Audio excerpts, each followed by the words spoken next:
Testing. Okay, so that needs to go down a little bit. Where's the...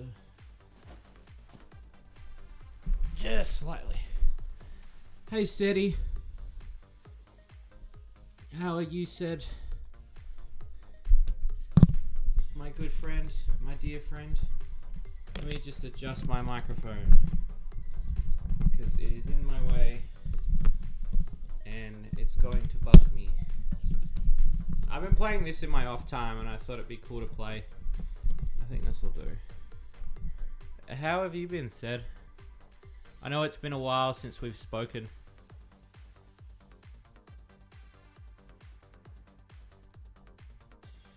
Can you hear me in the game okay, by the way? Hope there's not too much echo for the game. Hey, Gray. Still a bit sleepy? I can understand that. Sorry, didn't mean to cough in the mic. Sorry that I'm late for streaming. I have overworked myself a fair bit and I'm pretty tired. I've kind of like... I'm just exhausted. I'm really tired. And today I slept a lot. And yeah, it's just been one of those days. And I was like, I still want to stream and finally get to stream. You know, I finally get to, you know, hang out with you guys. So I kind of just wanted to hang out and chill. Like, I don't want any sort of streaming pressure. Nah, nothing really. You know, if I do seem a bit out of it, I apologize.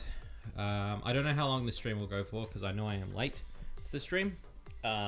But we will just chillax. I've got a coffee. I've been playing Pac-Man 99 on my off time because I like this game. I think this game is really cool. If you don't know, I'm a pretty big fan of Pac-Man. I like Pac-Man. I think Pac-Man's one of the OG boys. And I've been really getting into Pac-Man 99 because I think Pac-Man 99 is a really fun game. My strategy for this game has drastically changed now. I now only use the left controller. I don't use any of the custom rig stuff, which is the settings in the top left and top right. I recently started watching a streamer. They are a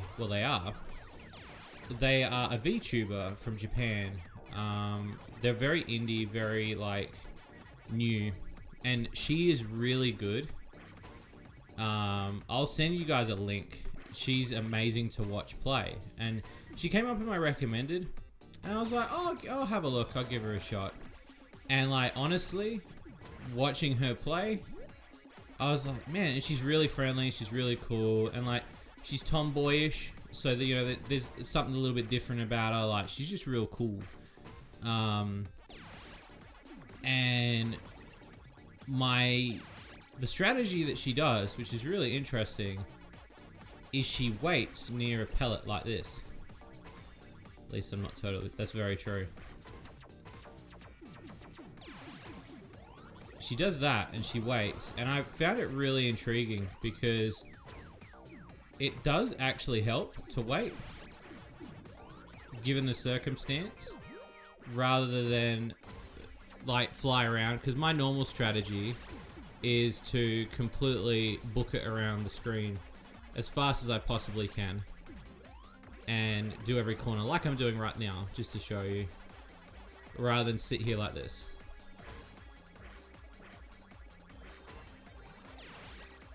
And it actually is quite a really good strategy. Like, she's really good. And she didn't get a Pac-1, which is the number one. I guess the equivalent to, oh my god, I can't even say it, Victory Royale. But she just has a really good strategy for it. And I thought, that's interesting. Like, I've never seen anybody wait for a pellet before.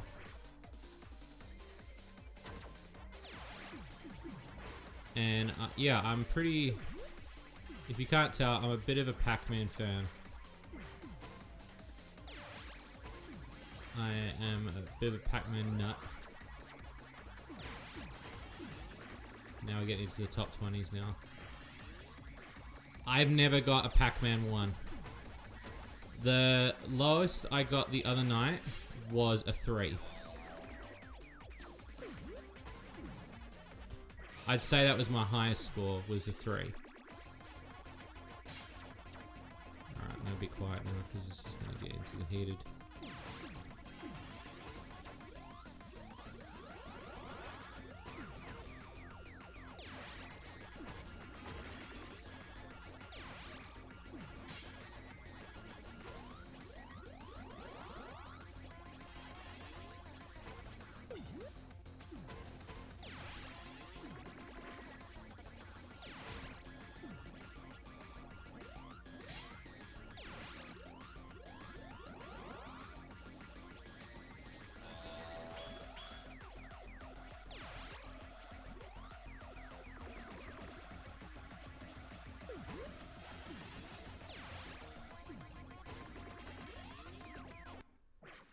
Oh!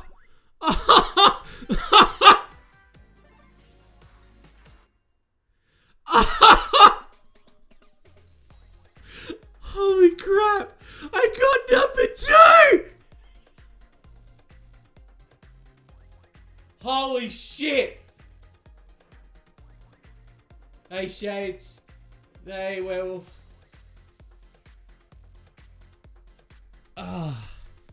Oh my god. Number 2. Oh my god. See what I mean? My strategy to wait near a pellet is a really good strategy. Damn, right? See, I've been getting close. I normally, when I die, I get into my highest rank, I'd say would be 22. But with this new strategy, I usually get between 10 and 7. Oh my god. Ranking number 2. Holy shit. I almost had that. That would have been pretty cool if I'd got that on my first play for tonight. And I got my first victory. My first, what is it, Pac-1? Oh my god. That was so intense. Okay. Let's see how many I do tonight. I'd like to get one. I think it's called a Pac-1. I think that's what they call it, a Pac-1. I'd like to get it, but again, you're going up against 99 people. That was lucky, though. Again, going up against different people to stack. So, hey, White Phoenix. Okay, here we go. All right, strategy time. Dude, by the way, this music is be pumping in the club. This music be pumping in the club.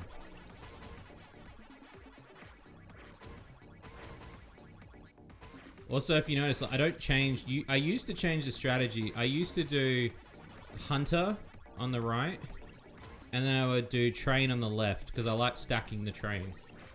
But I find that, like, I don't know. There's something about the strategy where I was like, classic Pac-Man maneuvers are probably the best for me because I grew up playing Pac-Man normally. So for me to use a new strategy, I've tried it, don't get me wrong. It's good, but it's not my best. There we go. Brilliant.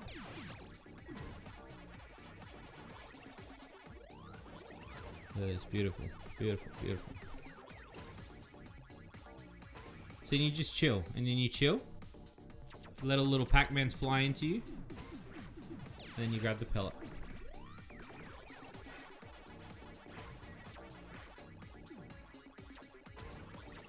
We're getting that number 1 tonight.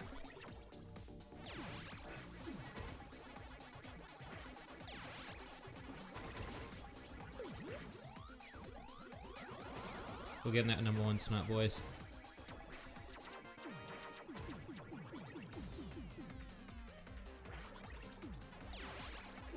I might have gone too early.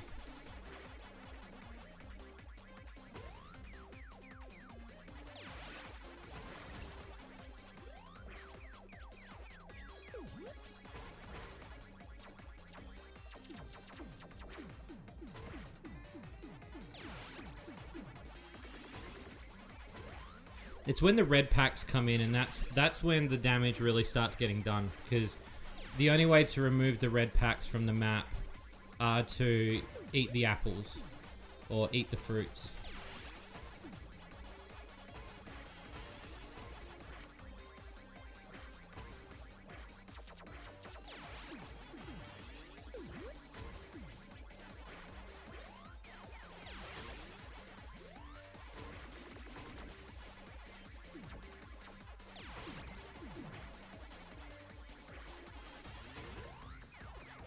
That was close.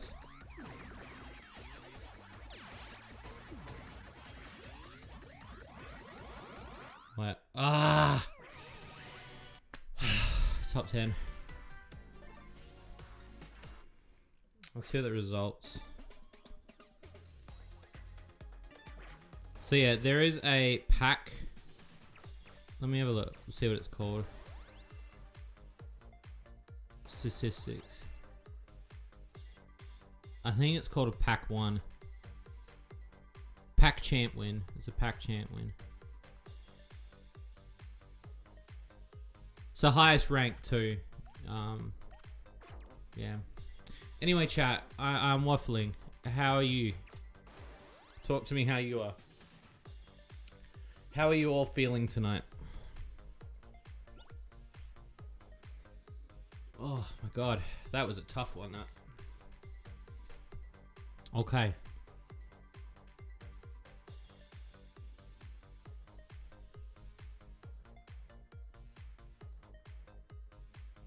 Let's go, Senior Pack.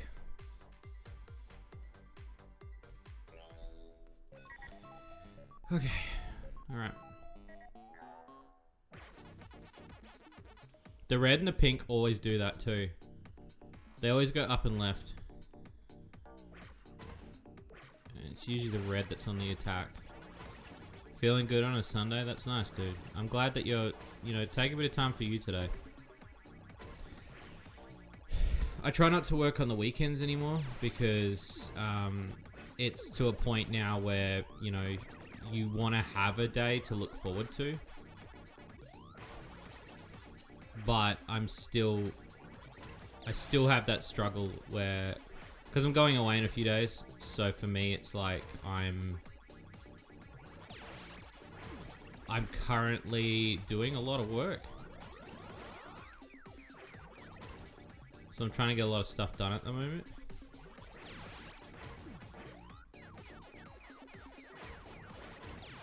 Let's do that.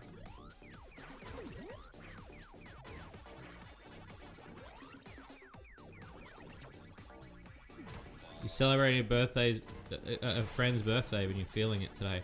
Dude, I tell you what though. Like, best advice. Have you ever, I don't know if you guys have it. Gatorade or Powerade is the best thing. As boring as the flavor is, hydrating straight after like a big night is probably the best thing to do. You got sent home with a care package. Dude, I love those. That's when you know it's a good party, when you get leftovers and shit that people will just give you.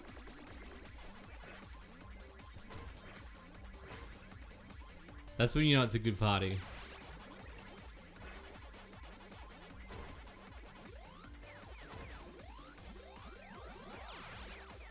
There we go. That's what we need.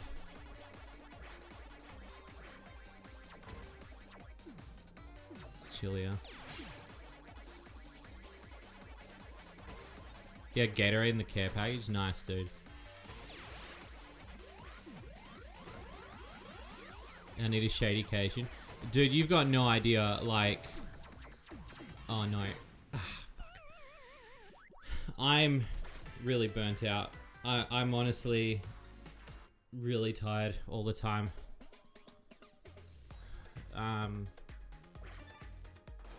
I am exhausted a lot now. I find that I'm not sleeping as well. We've got so much going on, and it's gonna be like, once it's all out, then I'll be able to rest. Then I'll be able to sleep. It'll be so good. It's just like, there's so much going on at the moment. You do not bounce back. Yeah. Yeah, in your 20s it's different because your body's obviously, you know. I used to, every party I went to when I was in my 20s, I would just get drunk all the time. I had no excuse. I would just get drunk every time. And I got to a point where I think the first time I sort of woke up to it was I was passed out on somebody's lawn. And there was a whole pile of people pelting tennis balls at me because apparently I was making a really funny sound. And then I realized that I guess like at that particular party, I became the butt of the joke as like the drunk guy that people could just like take advantage of in the sense that like they were like, he's cool, he'll do anything for like alcohol. And I'm like, fuck yeah, I will. Like when you're drunk, you can do anything because you're like, you feel invincible is what it is. You have a sort of invincibility when it comes to being drunk. At least I do. Like I feel like I'm one of those like, you know those mums that get their children trapped under a car, and then they feel like that they can then lift a car to save their child. That's literally me. I can lift a car when I'm drunk. Not like an actual car, but like, you know what I mean. Yeah, you do. It's weird because I guess it's part of growing old, not growing up, but it's part of growing older. Is that, yeah, you just start to get to a point where you're like, I'm tired of feeling exhausted. And then you start to realize that just being old in general is like, makes you tired. You're like, shit, I farted today and I'm tired. Like, oh,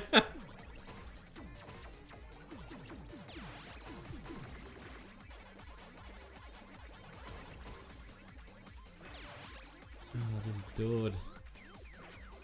This dude's gonna try to get me.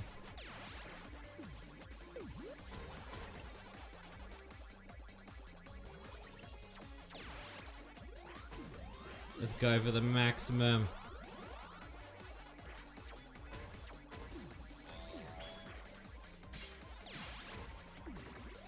Look at that, beautiful.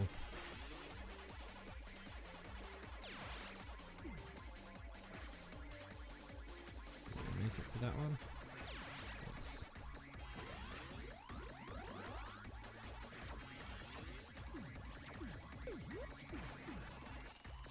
That was very lucky.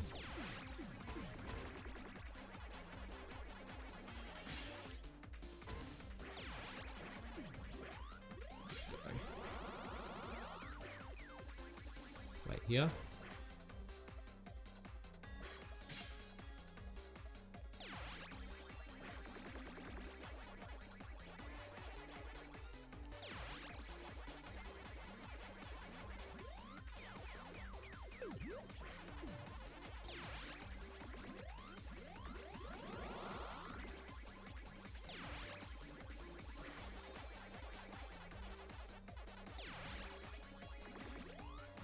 Too intense for me.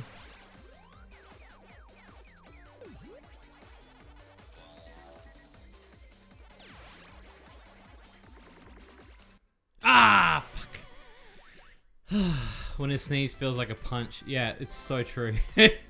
Neuro, thank you for the sub. You fucking cutie. Thank you so much. I need to get somebody to make me some more emotes. Do you guys think I should get Ducky to do it?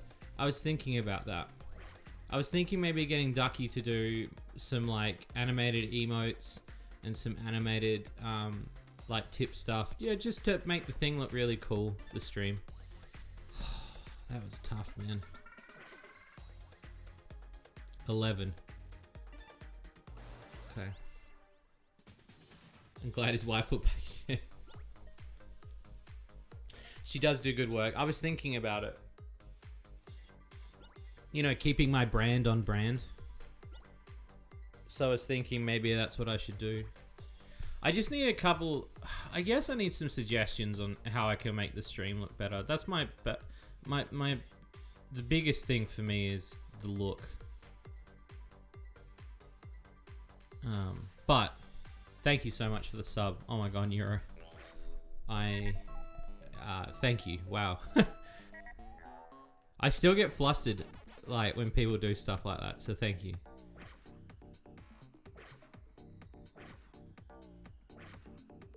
Also, if any of you do any tips or donations and I miss them, tell me in chat, because I sometimes can't see the tip notification, and because there's so much stuff going on the screen, it is very hard to see what's going on. So if I do miss something of yours, please just speak up, because I will tell you. How's my day? I'm very exhausted. I'm a very exhausted boy today. Like, I think the week finally caught up with me, because I've been working really hard on some like really cool shit, and I finally did some really serious filming. I did some really cool stuff, and I just got to a point where I think my body was like, okay, you need to stop now, because like I'm getting really tired. So this weekend's been very funny, and obviously I got to do like IRL stuff too. So like I was doing my lawn today, which hasn't been fun because a hedge trimmer is like battery powered instead of cord powered, and the bastard is like, the battery's so low that it will last for about 10-15 minutes, goes flat, and then you got to recharge it. And we got a pretty big back garden, so it is kind of frustrating when you're trying to do it all in one shot, and you're like, now I've got to do like 10, I got to go outside 10 times to do the lawn. We also had a break, well, I wouldn't say like a outbreak, but there was somebody who came back from over here. They came from India and they came back to Australia, and then they went over east and got COVID. So we went on a 3-day lockdown, and we're currently in day 2. And it's fine, like nobody's, but it's like we're just doing it as a precaution. So all of my plans this weekend were like, they're gone. Like I had plans to go out, see friends before I went away, and yeah, that's kind of just all kind of culminated in nothing. So, which is pretty shit. Like I will admit, like I hate it when shit doesn't go according to plan. So I was a bit annoyed, but at the same time I'm kind of like, look, I'd rather not get sick.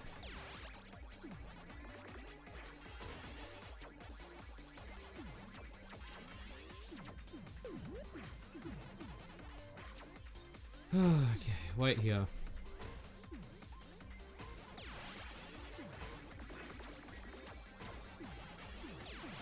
There we go. That's what Daddy wants. Fuck! I'm gonna stress less soon. I'd like to. I think once I get back from my trip's gonna be... I'm gonna go offline for a fair bit when I'm away. I'm only going to be doing like tweet updates and I guess like, I don't know, like come up, but like not any work. I just can't do any work while I'm away. So I'm not really but I know I've put myself in this position, so I'm pretty tired in that regard. It's like I'm 34 now, but I want to retire. So I'm so tired all the time. Like the most I'll be doing is tweeting, and I've got like 2 people I'll probably message while I'm away, and that's about it. Because I also need to detach from social media. I just feel like I can't do it.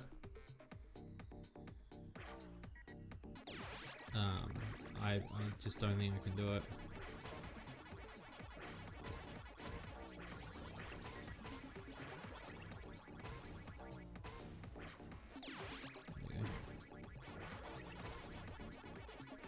I even told my teams, I was just like, because when the boss says something, and I'm the boss, so it was like, I put my foot down and was like, I am going.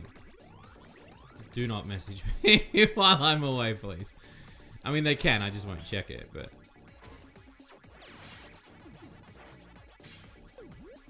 But at the same time, I'm just like, I'm so happy that I can kind of get away a little bit.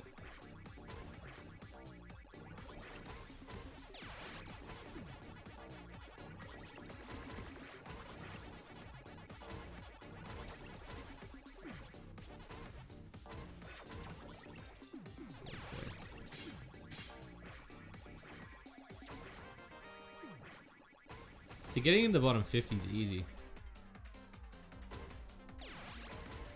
This is the easy part. I hate when all the pellets disappear like that. Oh, I might have just made a fatal error. Maybe. I don't know.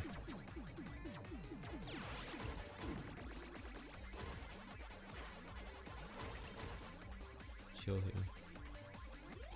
Give me... I deserve a break. Thank you. I feel like I do. I'm really just done with a lot of stuff at the moment.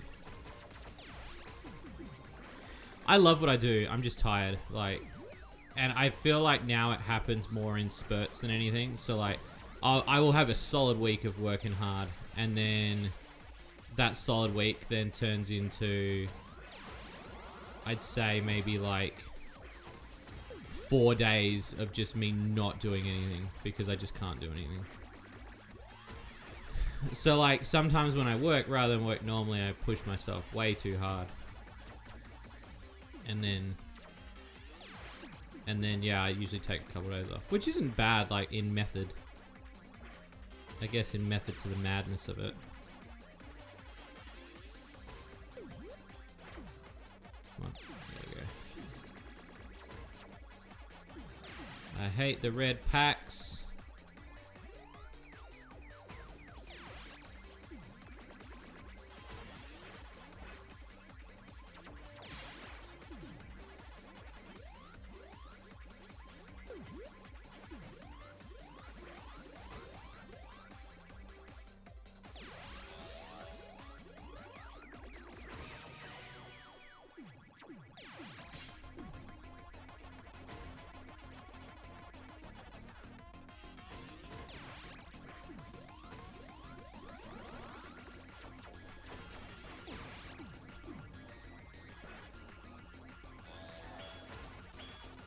Fuck.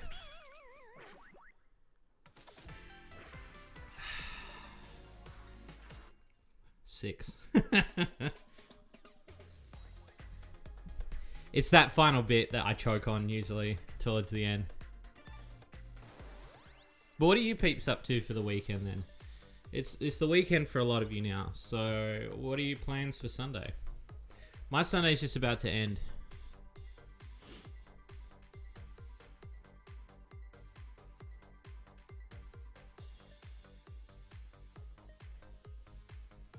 I hope you don't mind me playing Pac-Man.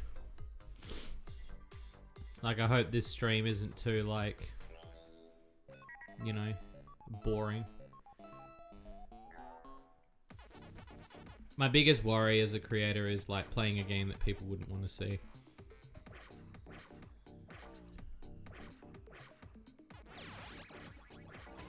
I mean, who doesn't like Pac-Man? I don't think I've ever met anybody that doesn't like Pac-Man. I don't think I want to be friends with somebody who doesn't like Pac-Man.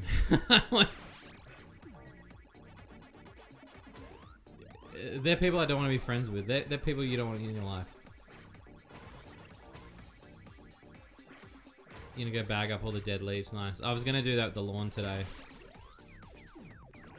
And then I ended up not because the hedge trimmer was being a shit. And then I was like, well, we're buying a new lawnmower tomorrow. So that is gonna be a thing. Thank fuck. And then hopefully it'll be good. Oh, thank you, Neuro. I like the fact that you're all here.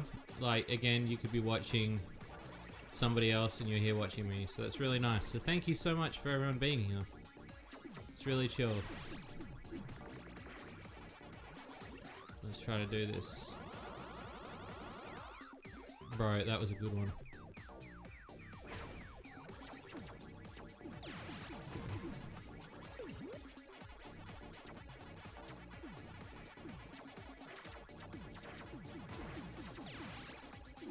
That was a good one. That was a good one.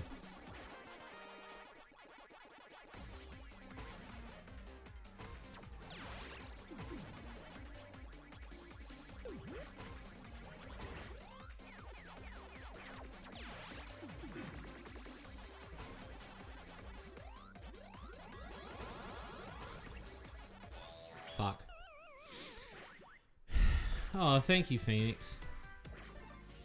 Have another for other day, so you're gonna take it slow and relax. Dude, I find whatever it may be, whether it be anxiety, whether it be overworking, sometimes just taking for you, like, I don't give a shit when it comes, and this is gonna sound very irresponsible as a person, but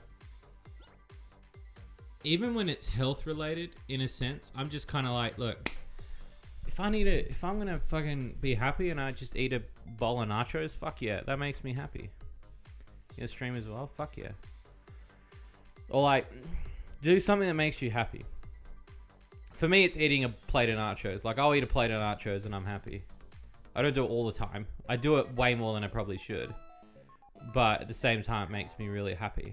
So I do it as a sort of like, it's not like binge eating where like you do it as a coping mechanism of like, well, I'm gonna eat. Like, it's more like I do it because it makes me happy.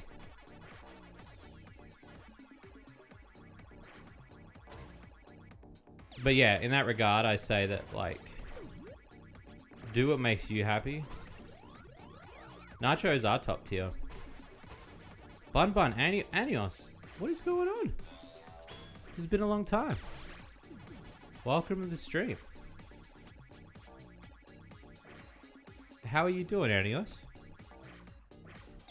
Yeah, look at that.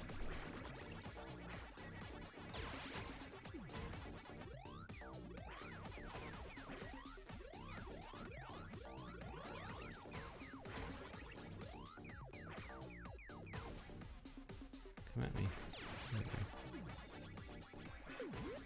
Yeah, I'm doing alright. I'm just a bit sick today. Like, I've just worn myself out a little bit, so can't take it easy.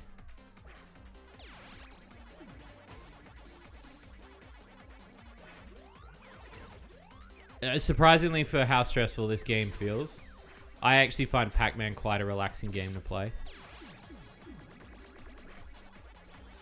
I'm a pretty big fan of Pac, so for me, this is the chillest game I could possibly play.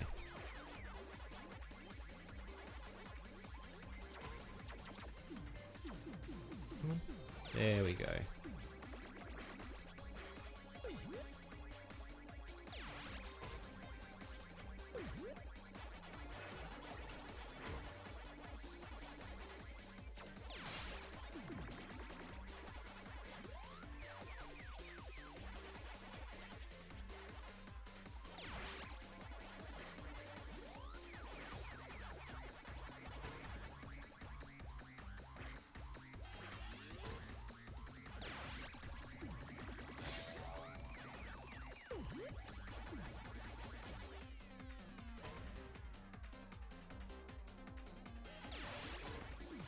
Sorry, I've gone really quiet.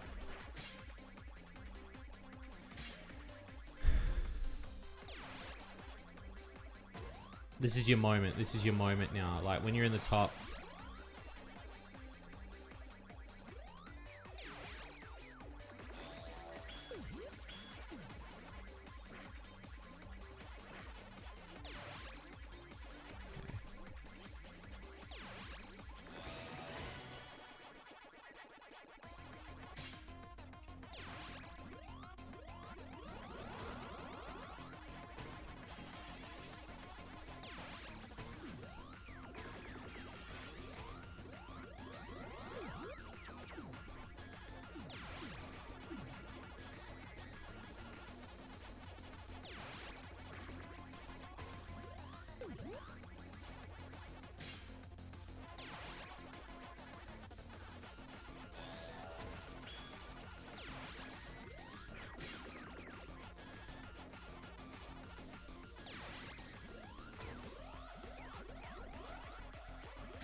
Fuck. Fuck. Oh, rank 3. You feel like Pac-Man could be made harder if you couldn't stall in the corners. There are versions of Pac-Man that do that. Like, I'm pretty sure Pac-Man Jr. does. Mrs. Pac-Man doesn't. I'm trying to think. There's a few different ones. Like there's good variant. Like not the unofficial ones, but the official Pac-Mans.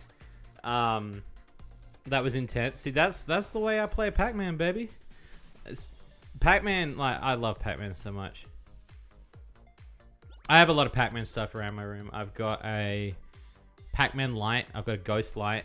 I've got a Pac-Man console. What else have I got? Pac-Man hoodie. Pac-Man World. I've got Pac-Man on Game Boy. I've got Pac-Man everywhere. I think Pac-Man's a predominant character in, you know, was so silent and tense. Understandable. One of my favorite Pac-Mans that there is in arcade, it's amazing. It's an amazing game. It's called Pac-Man Versus. There actually is, I recently got it on GameCube. It's not exactly the same, but there is a Pac-Man arcade one where, yeah, you can play as Ghost and Pac-Man. And I loved it. I fell in love with it. It's the first time I fell in love with a modern day arcade machine, because I think that newer Pac-Man console, I was like, holy shit, this Pac-Man's fucking so good.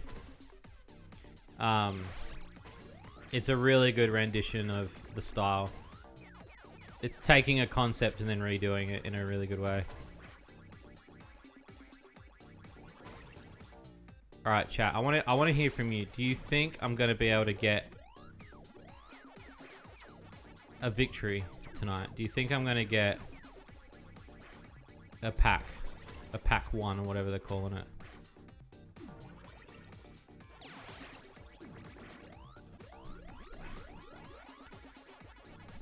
What do I consider modern arcade machines? I consider a modern arcade machine any machine that's got an LCD screen in it. I mean, look, okay. I guess, like, arcade machines in general, like, they're all going to be modern. Like, I think, obviously, games with sprite-based stuff like this is completely fine. It's retro. I think there is a... Like, in Japan, they've got tons of new arcade machines. I think arcade machines are always going to be arcade machines, period. Like, they're always going to be a thing. Like, there'll always be arcade machines around, especially in the Japanese culture. When I say what do I think is modern, I'd say anything with LCD screen, but I know that give it, 20 years, and those LCD games will actually be retro, because stuff like that does turn retro. I wouldn't say it become full vintage, because I think Pac-Man's very vintage. Pac-Man's a very vintage game. There's something very... It's the same like Dig Dug and stuff like that, where you look at it and you can tell that it's an old game. Whereas, like, you look at a game that was on, like, the Xbox, and yeah, it looks 3D, but at the same time, it's like... It's not exactly, like... It's still kind of new. Like, a lot of people will look at that shit and be like, oh, that looks old, but... You know...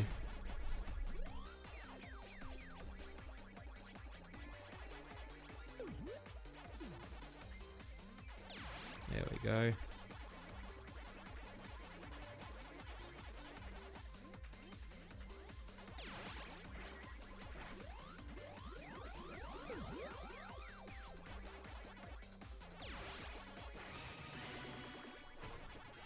Alright, I'm in the 10s. I'm gonna go quiet.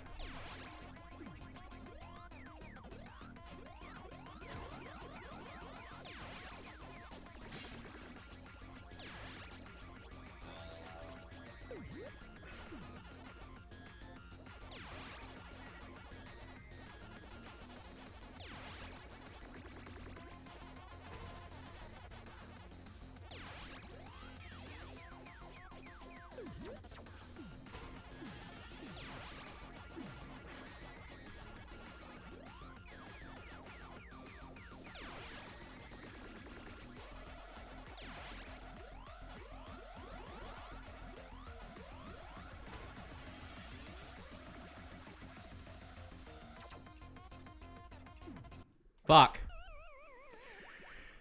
7th round around, I consider myself a fantastic Pac-Man player. Hey, Pro. Thank you that you think I can win. I will give it my best. I'm doing okay. I'm just really tired. And I'm not feeling well 100%. I'll be honest. Oh, I in terms of Pac-Man, like, and it's weird because I guess, like, the highest level I can get to in Pac-Man is 7. And then I get game over. And I still consider that to be pretty good on a standard of, like, any normal person wouldn't be able to get that far. They usually don't finish the first level. I consider anybody to get past the first 3 levels pretty good. Okay. This is it. Is this the one? Probably not, but we'll... Yeah, I think if you can pass the first... Say if you can clear the first 3 boards of Pac-Man. If you can clear the first 3, then I consider... Then people are like, okay, he's played Pac-Man. Whereas I think anybody that can't clear the first 2 boards, it's usually like... Those people are the people that are like... They go to a bar and see Pac-Man and they play it and they die. And they're like, well, that was fun. And then they don't really play it again. Very casual people, I guess. But again, I don't consider myself a master by any means. I think there are people that play Pac-Man that are so good at Pac-Man.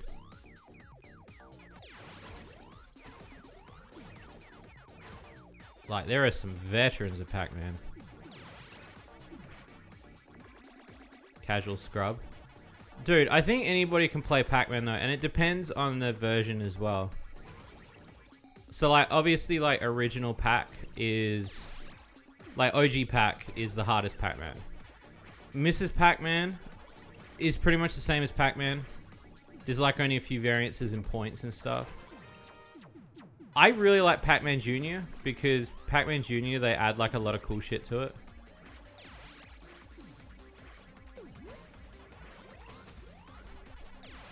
So you notice I don't go too on the offensive too early. I kind of play the field a little bit, and then I chill. And then when you least expect it, I then eat all the pellets.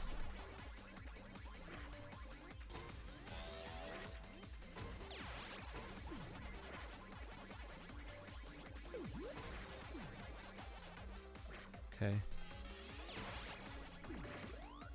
I think I went too early on that one.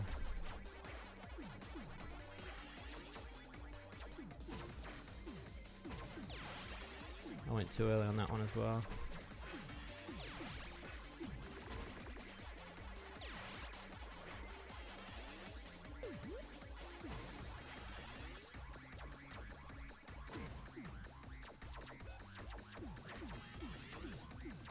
Come on.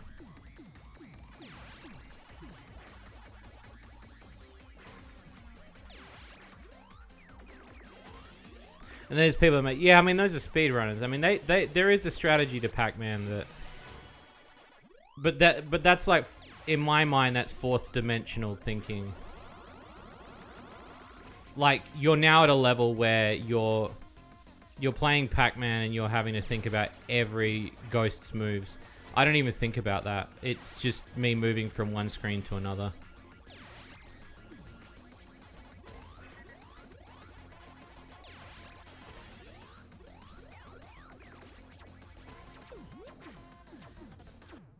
Fuck. 256. I actually really like Pac-Man 256. There really is that line. There is that line, yeah.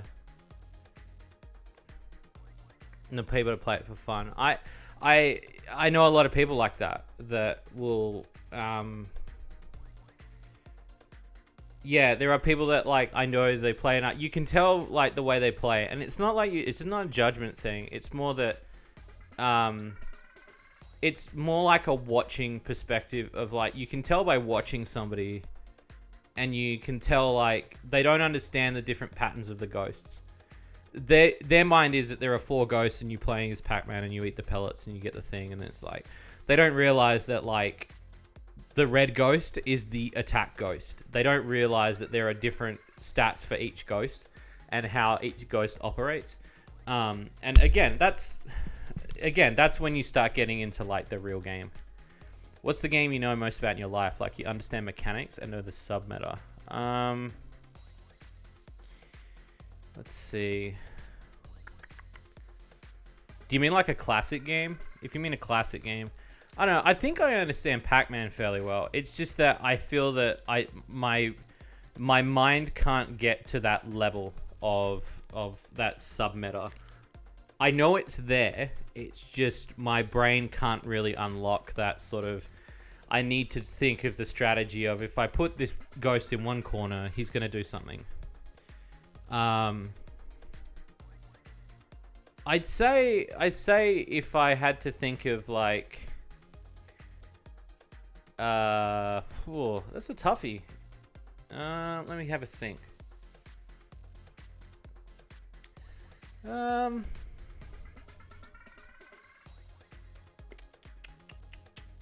see. That's a tough one.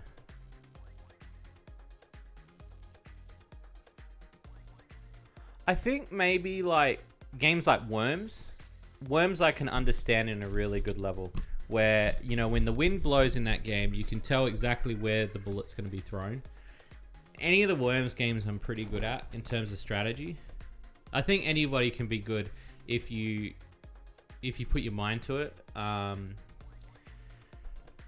I'd say I'm pretty good at Pong. I think Pong is a game that I really excel at in the fact that I think it is just the simple air hockey.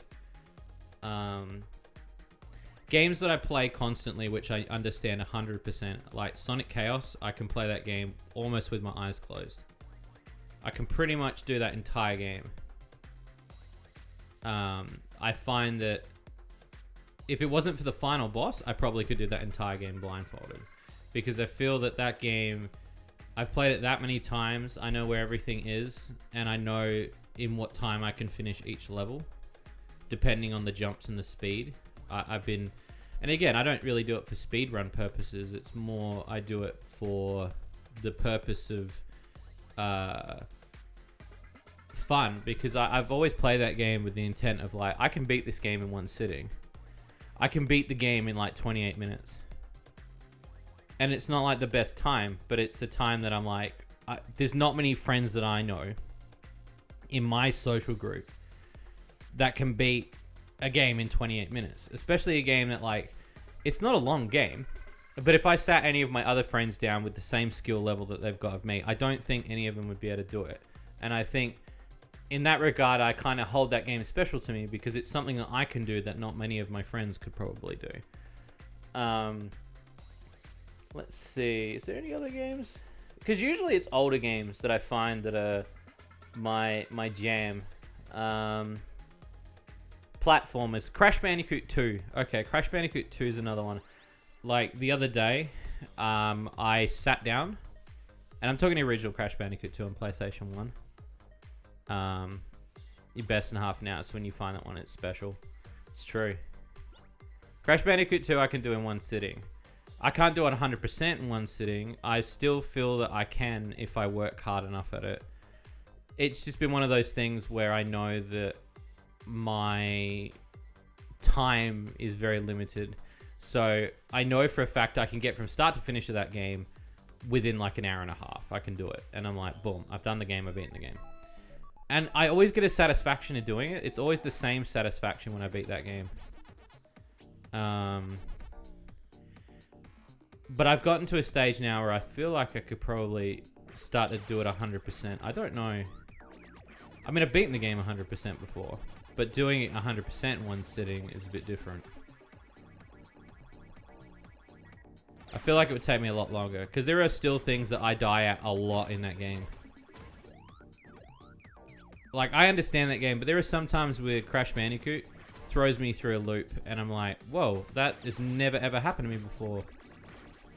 And that's the sign of a cool game. When, like, after 20 years, you get a glitch that you've never, ever had. I think that's fucking metal, man. I'm like, that's never happened to me, ever. I love that shit to death. That's so cool. I think having that as a thing. But yeah, Worms Pros, yeah, they're pretty fucky, like.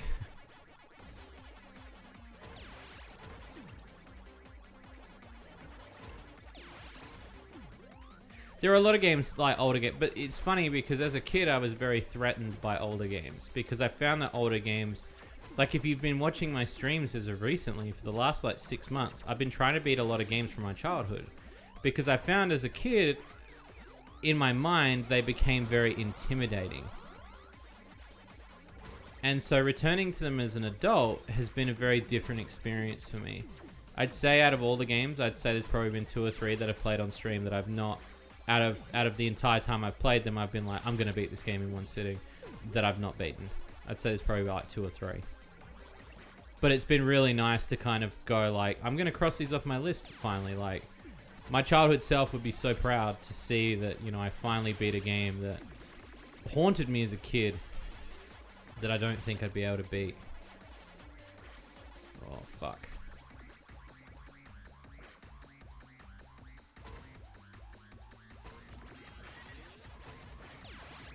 That was so close. Holy shit.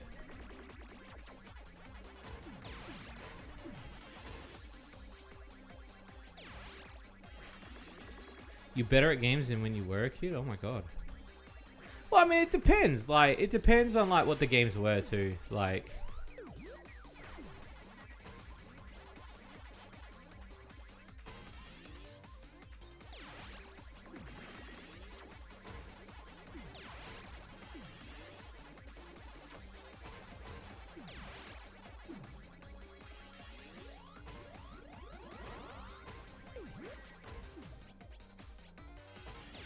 Got him.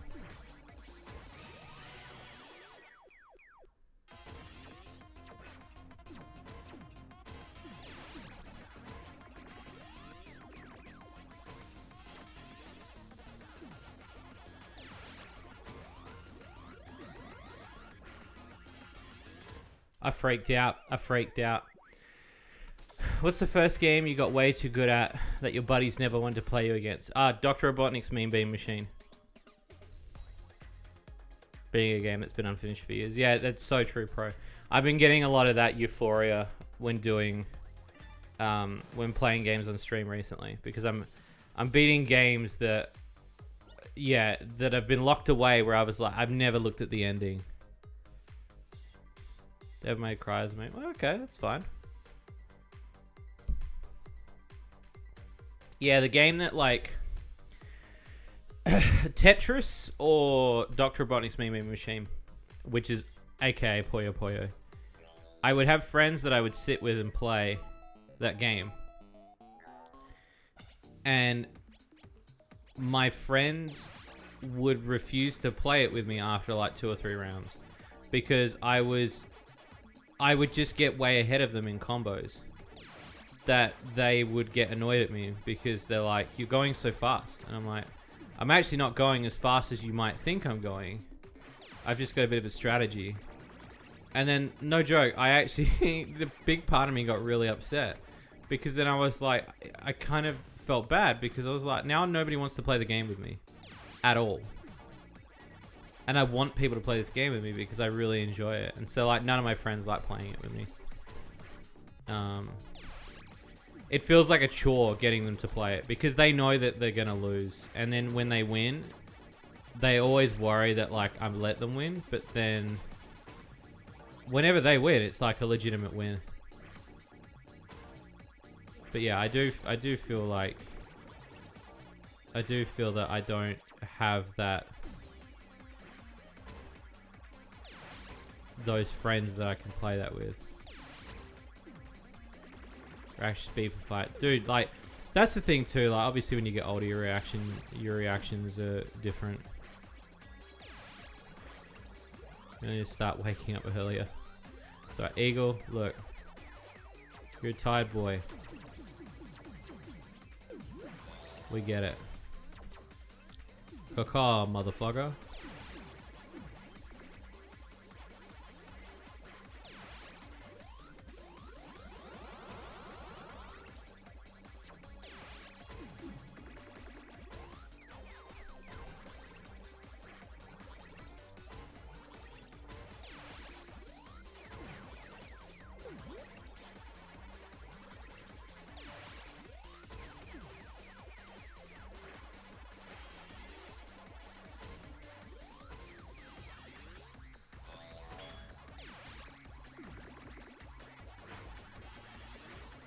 Holy shit.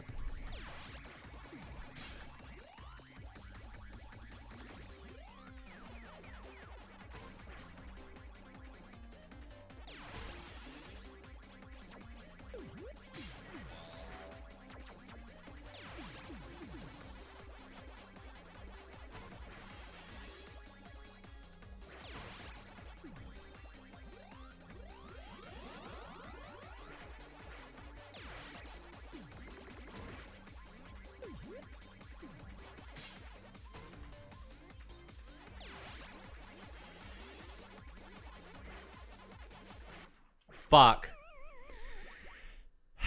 Why did I think I could outrun that? Ah.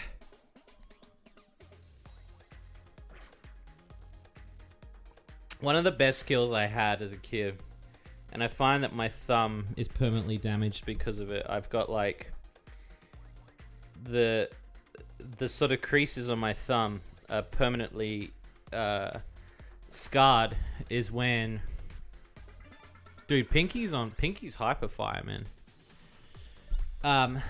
I used to love button tapping.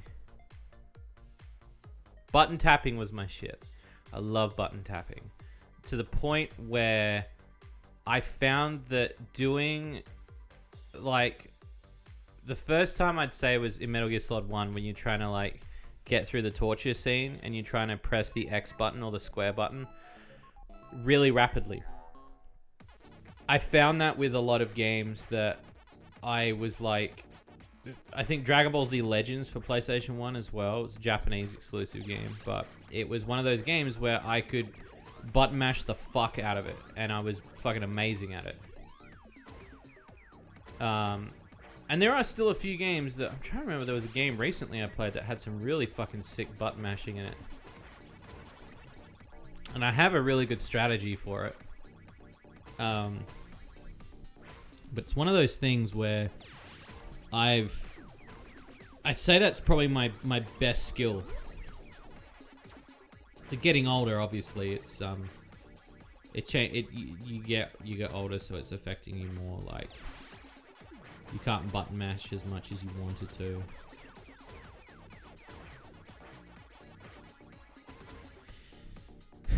Which sucks because, yeah, like, as you get older, it's like, you know.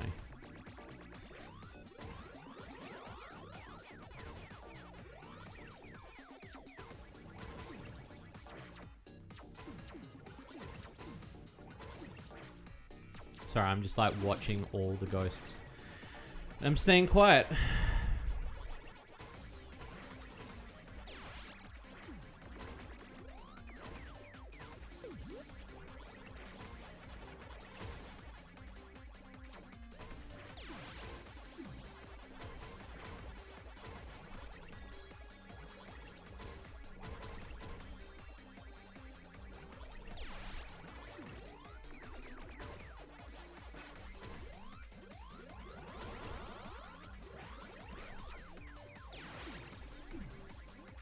Just by mashing, yeah.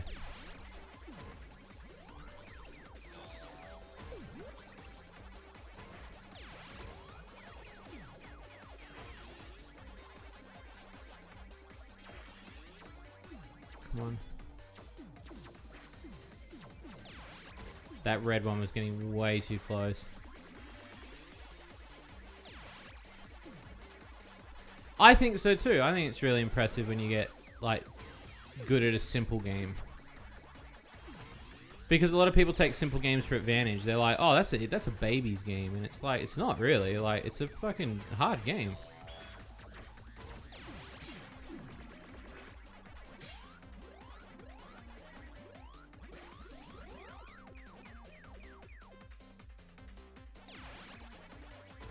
This is risky.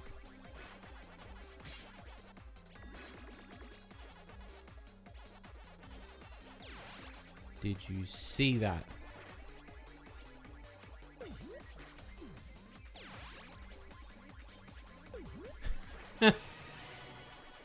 Okay. Quiet time. Eat you.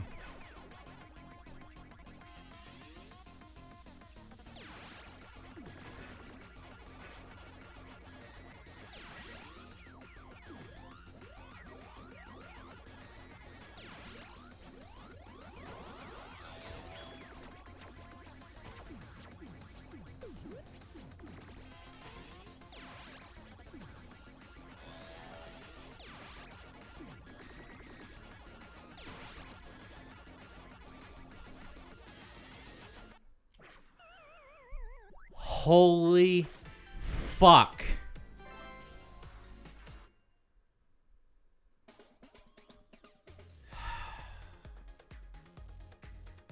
Did you see how close I got?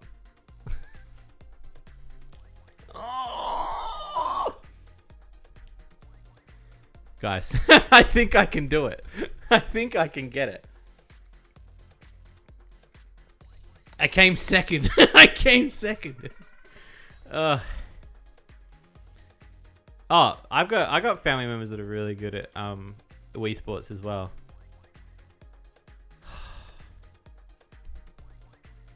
Those last 30 seconds to a minute, that's when, in my mind, in Pac-Man 99, the real game starts. The first part of this game is nothing. Once you get to the top 10, that's when the actual game starts, in my opinion.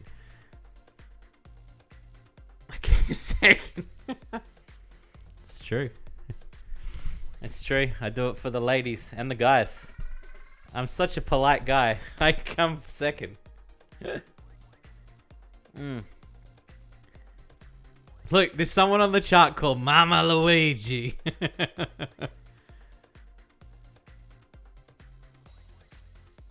Damn, son.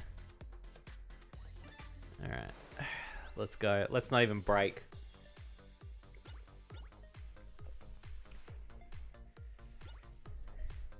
Usually if I fuck up and I get like 15, 17 or 20, it's because I fucked up. If I can get the top... And the thing was, I was looking a lot at that counter and I shouldn't have been looking at it. I miss Wii a lot. I mean, I've still got Wii, so... I think Wii's a great console.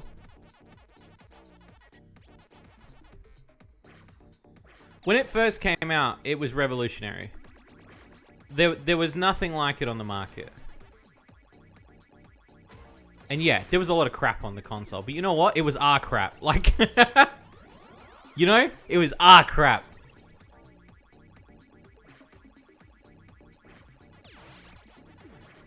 Nah, I love that console a bit. It's weird though, because I prefer to set up a Wii U over a Wii.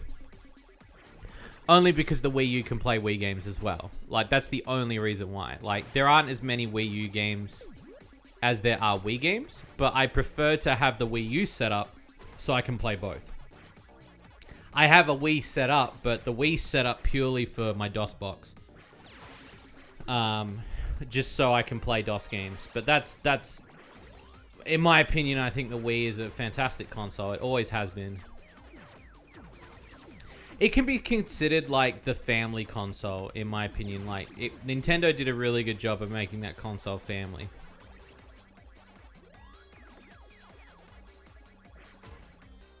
Like, when you bought, like, there was something for everyone on the Wii.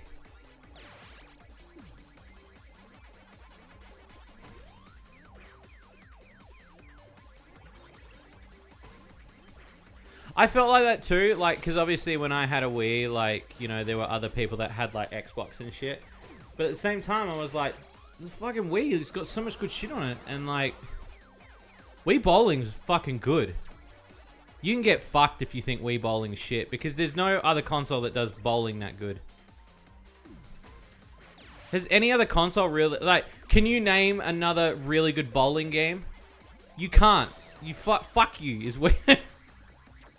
You can't. You can't name another fucking bowling game that's really good. Nobody can. There's not been one. Nobody's tried. They were like, Wii Bowling is the shit. Tekken Bowling. That's a mini game. That's not... Fuck you, Nero.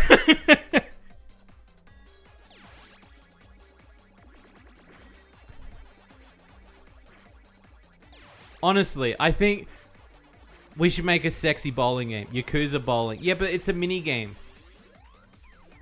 Wii Bowling was its own game. Like, as in, like, it was part of a set, but they put focal in it. Like, Grand Theft Auto had great bowling. Yeah, but when you buy Grand Theft Auto, it doesn't say on the back 6 minigames included, including bowling. The Wii Sports of that shit is designed purely for the fact of that mentality of, well, it's got bowling on it, so good lord, I can't believe, thinking about it now, there has not really been a good solo bowling game.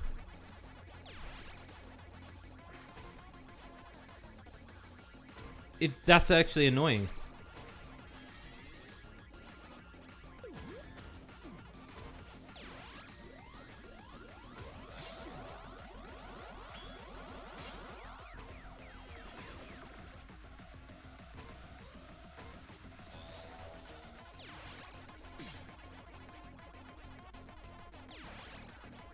That's really annoying now that I think about that.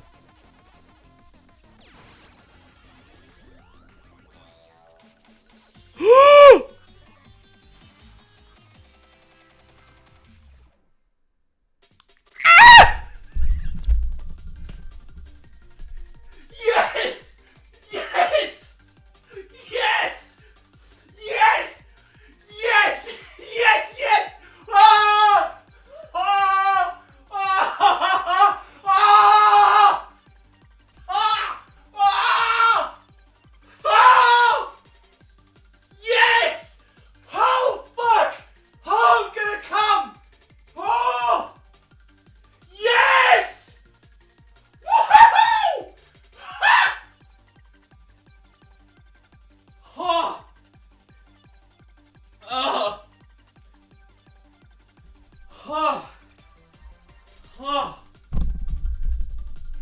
Oh!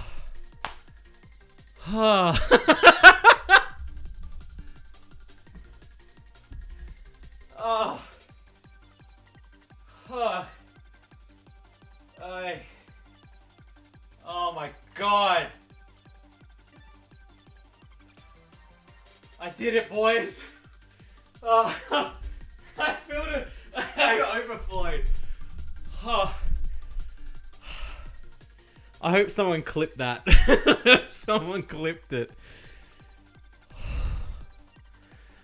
Is it alright if we just sit here for a minute? I just want to sit and breathe for a minute.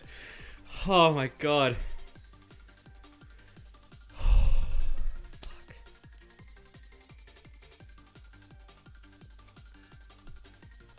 Oh.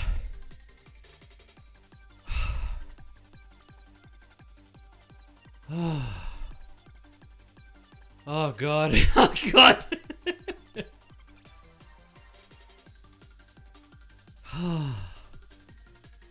Best minigame inside a game? I'd probably be pretty biased in this because I feel that...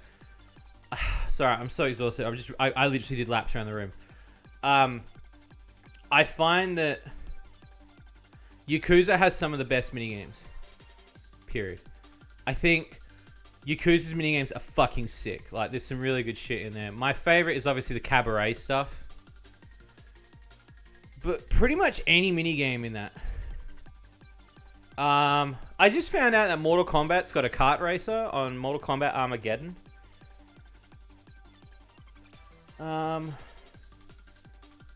What was the other one that I was thinking of minigame-wise the other day?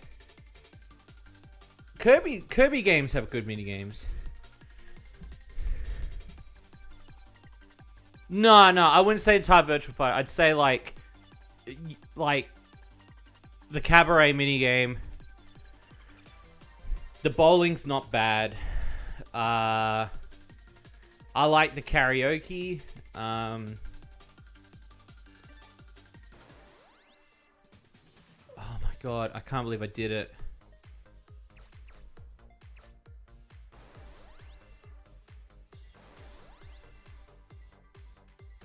Look at that. We have one. I have 1 point. Most fruit eaten, 9. Oh. Oh yeah, yep. I think the Yakuza games are really good at making minigames. They're really good at finding what is fun. Because a lot of the time... thanks, bro. Honestly, like, in my head, I didn't think I was ever gonna get one. Ever. Like, I was like, look, the top 3 people are probably gonna be, like, worldwide champion shit, so... We'll play a couple more anyway. I think, like... Oh. Oh my god. I was so exhausted.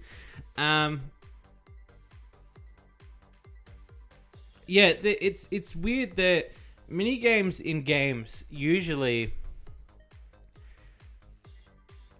when you play them, you want to feel like that you accomplish something within the main game. Because a lot of the time with minigames, and I'd say that like, I'd say the biggest thing about minigames is like, there are 2 types of people. There are people that want to play them because they want to get something within the main game. So they want to unlock like an extra thing, right? And then there are people that play mini games to get away from the main game so they can have a break. Yakuza does a good job of mixing both of those together. Because there are mini games where, in games, where I feel like that they're completely pointless. I hate pointless minigames. Like, if it takes me away from the main game and I can play something hell chill, fuck yeah, I'll do that. That's fine. But if it is... And if it's a minigame that makes me earn something, cool. But if it's a minigame that's like, why did anyone make this? Like, what was actually the point? Those type of minigames to me, like, you want to be enticed to play them. And they got to kind of be made well. Not just like, just push one button. I mean, rhythm game is completely different. But Yakuza is a really good prime example of like making really good mini games and making mini games different each time. They're always coming up with new mechanics. And I think that's so fucking sick. It goes to show you that the Yakuza team really knows what they're doing when it comes to making a game.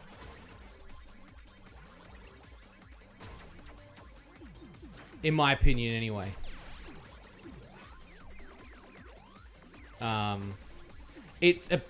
I'd say their team's been a pretty big inspiration when it comes to me making games, because I feel that a lot of the mistakes that I have made, I wish I'd seen Yakuza earlier in order to kind of get a feel for what I could have gauged for my games.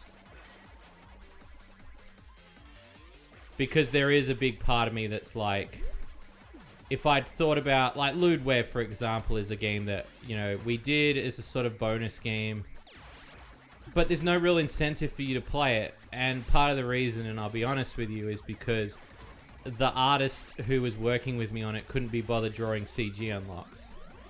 And that kind of annoyed me a lot because I was like, there's no reason for anybody to play this apart from points. And she's like, what do you mean? And I was like, well, you're seeing tits flash on the screen, but that means you've got to let go of the controller, which means then that by letting go of the controller, you no longer are going to win. So now is an eternal struggle of you are now never given anything to win. Whereas, like, I felt like Ludware could have been better if there was unlockables in the game. And that's where I think Ludware would have... I wouldn't say it would have been way more successful. I would have said that it would have been successful enough for me to go, okay, like, this game... Like, I would have been pretty proud to showcase a lot more than what I do with a lot of my stuff. Lucky Hit. Oh, dude, Lucky Hit's awesome.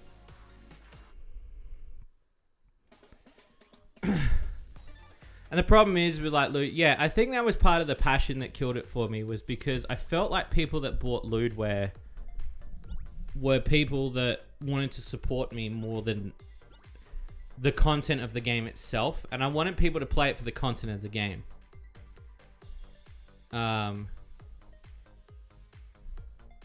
And you know, Flambeau was a perfect example of me doing what I wanted to do, but do it right. And then, and I try to make it that not every single one of my game has got like cameo shit in it. I love cameo shit, period. Like, I think that's fine. I've never really been judged on it before. But I also think that, like, you know, like Marble Maid felt nice to have an original. Like, everything was kind of like all on its own.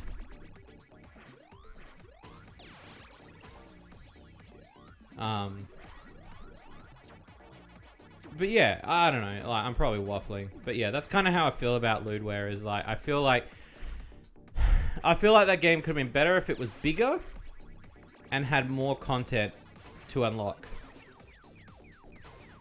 Because the replayability would have been huge. Cameo shit. Like, I feel like Shady Loot Cart and a lot of...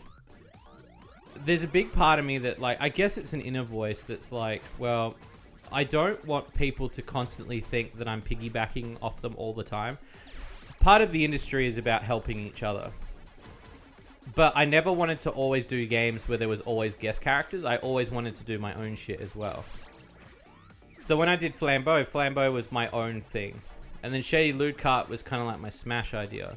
But Ludware, we picked guest characters because we thought it would help the boost. And it was before I'd even considered doing Cart. So when I was doing Marble Maid, I was like, I want Marble Maid to be all on her own. Like, I want her, if she's going to have her first game, I want her to be able to have her own adventure without having to throw in another 50 guest characters. And don't get me wrong, I love guest characters. I think guest characters are awesome. Like, and I'll continue to do it, but I wouldn't want to do it in every single game that I make, because I feel like some of my games can stand on their own without having to have guests. And I know that's a really weird way to look at it, because a lot of people would be like, no, we don't think like that. But I feel like there are some people that would say, like, why do you always got to have guest characters in? And I'm like, well, the main reason I do it is because I love talking about other games that are not my own games. That's my shit. I love talking about games that are not my games. It's half the reason I love doing reviews, because I love, like, literally jizzing about other people's games. And I think if you can do that in a game form, I think that's fucking sick. I'm doing World Chores. I'm doing very well. I finally got a Pac-1, so...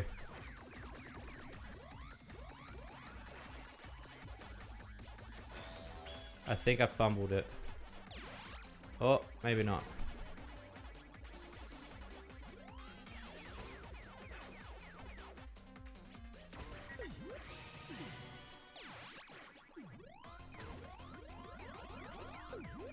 But yeah. I'd say that's probably like when... Because I know a lot of people ask me about Ludware and like what I'd want to do with it. If I could do something with it, I would. I don't know if I could. I don't know if the chick that I worked with would allow me to use the characters. Again, like, contract-wise, it was a very weird contract that we were in.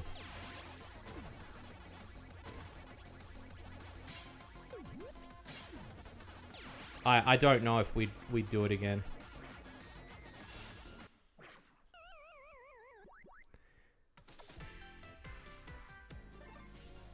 No, and see, and look, Werewolf, I can get that too. And see, that's kind of why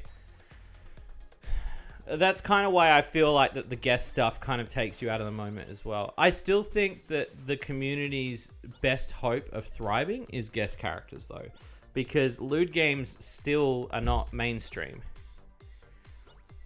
To be a real shit,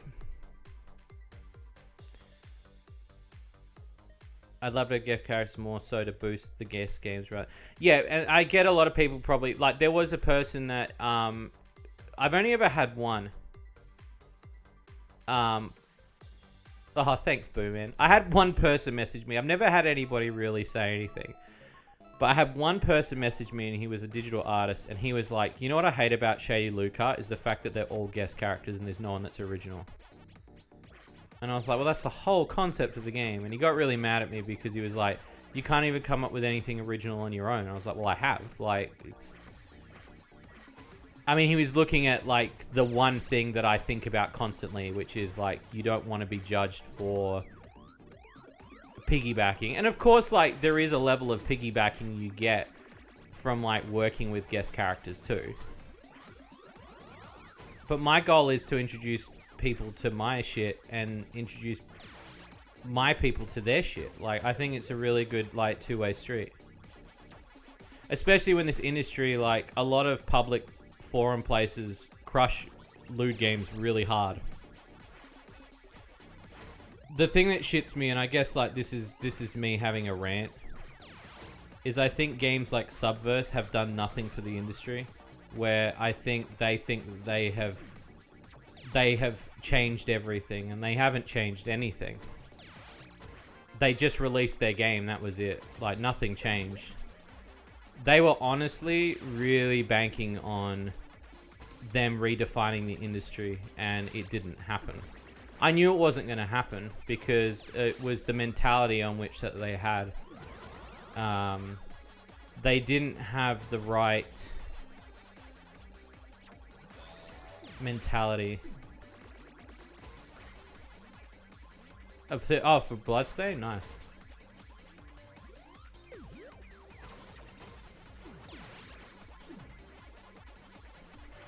Yeah, and I like adding those little things in there too. Yeah, they're mutually beneficial.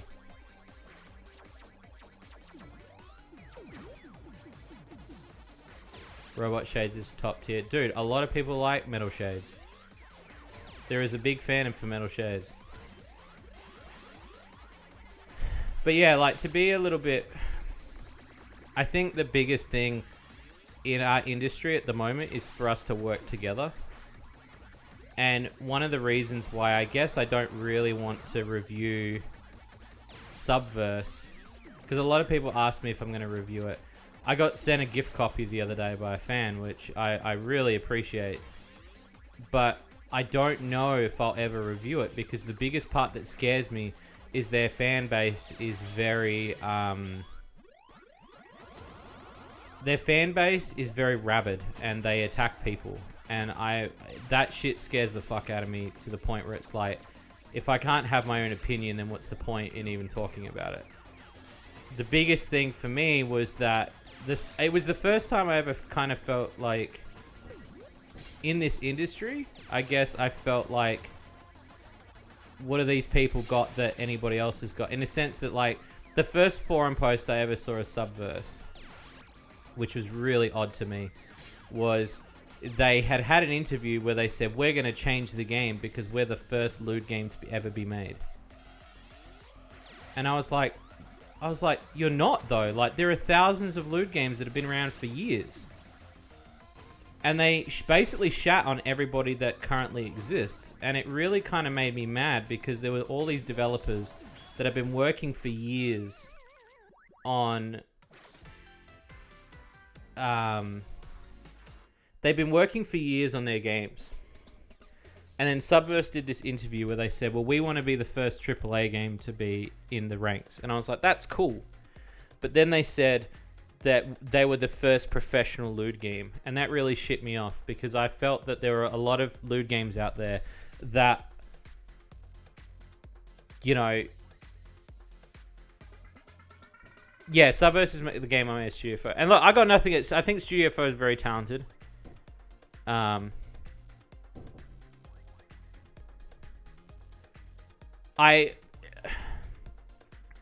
feel that they were very cocky in that regard, and the biggest part was that from a developer standpoint, from all of us developers, they distanced themselves as far away as they possibly could.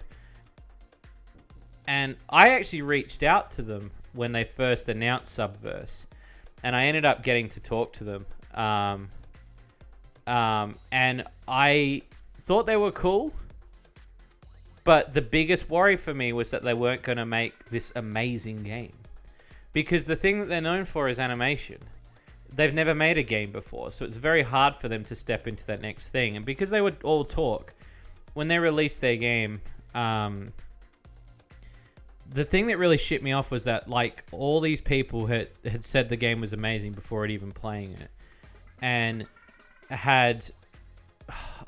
There's a whole other thing, like, there was this whole thing where, like, I know League of Maidens had, like, a bit of a backlash with it, and it's been fixed now, but there was these channels that were bagging League of Maidens out because a lot of people were playing that more than Subverse. And the thing that really shit me was that a lot of people were like, why didn't you pledge to Subverse? Like, why didn't you pledge? Like, you're Shade, you should pledge to Subverse's Kickstarter. And I was like, well, I don't need to because they got enough money. The biggest thing that they've done is they made a big mistake when they started. The two biggest mistakes they made. The first biggest mistake was alienating everybody else in the lewd industry. The fact that they didn't want to talk to anybody else and they wanted to be on their own, and they felt like that they were the only real lewd game devs out there, they just shit me to tears, honestly. The second thing was that their social media, they would completely lock it everything behind a paywall. So the moment they got the Kickstarter money, they didn't update their Twitter, they didn't update their Facebook, they didn't update their YouTube.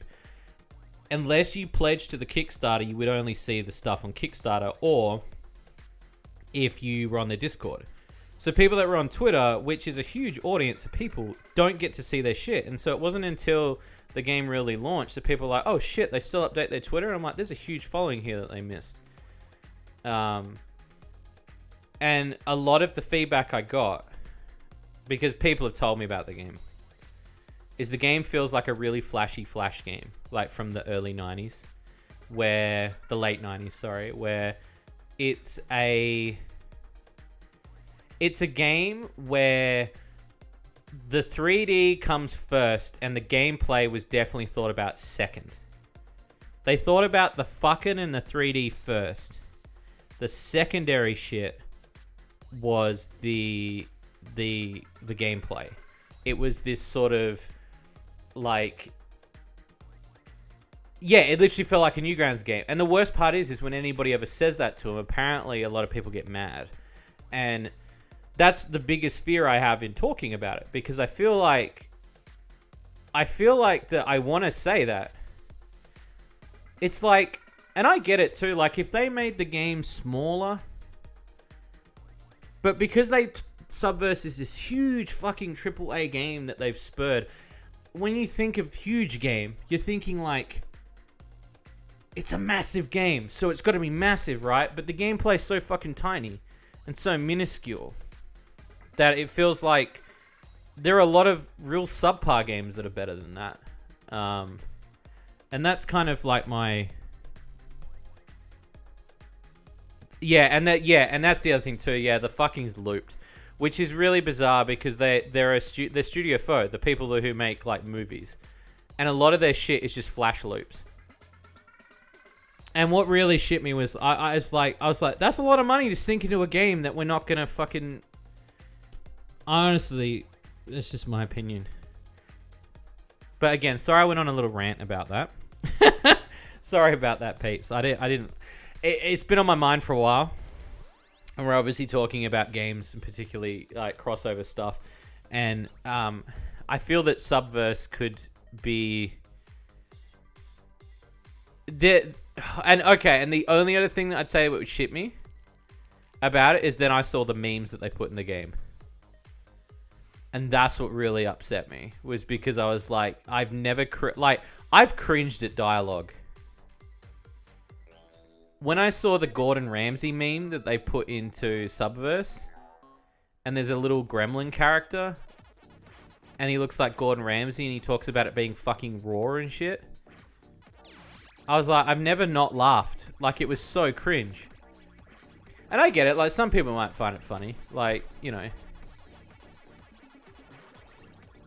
But I was like, was it necessary? Because then, like, there was the other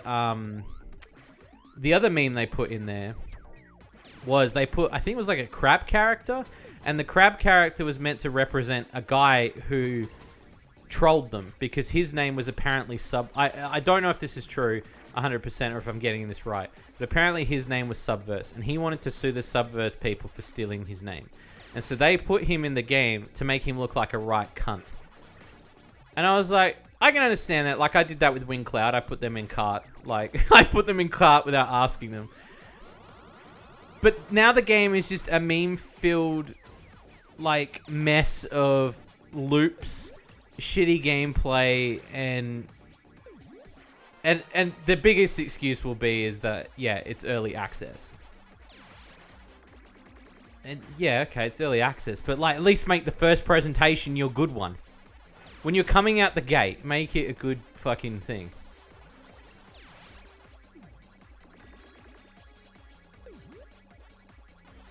Yeah, so I've heard with the memes as well. And look, get me wrong, it's just like, it takes you out of the thing. And I guess that's kind of what really shit me, was that I felt that Subverse had this, like, really cocky attitude about it. That it was going to be the biggest loot game. And to be honest with you, I don't see many people talking about it anymore. That flash in the pan happened so quick. I honestly think that ship sailed. Will I talk about it eventually? Maybe. I don't know. I've still got my Honey Pop 2 review to talk about. And I'll be honest with you, I thought the Honey Pop 2 dialogue was cringe. It's fucking Mozart compared to fucking Subverse. Subverse is like written by a 5-year-old. Like, I couldn't even begin. Yeah, anyway, sorry, I didn't mean to go on a bitch first. Fuck. On a shitty game, I love the storyline and nothing else.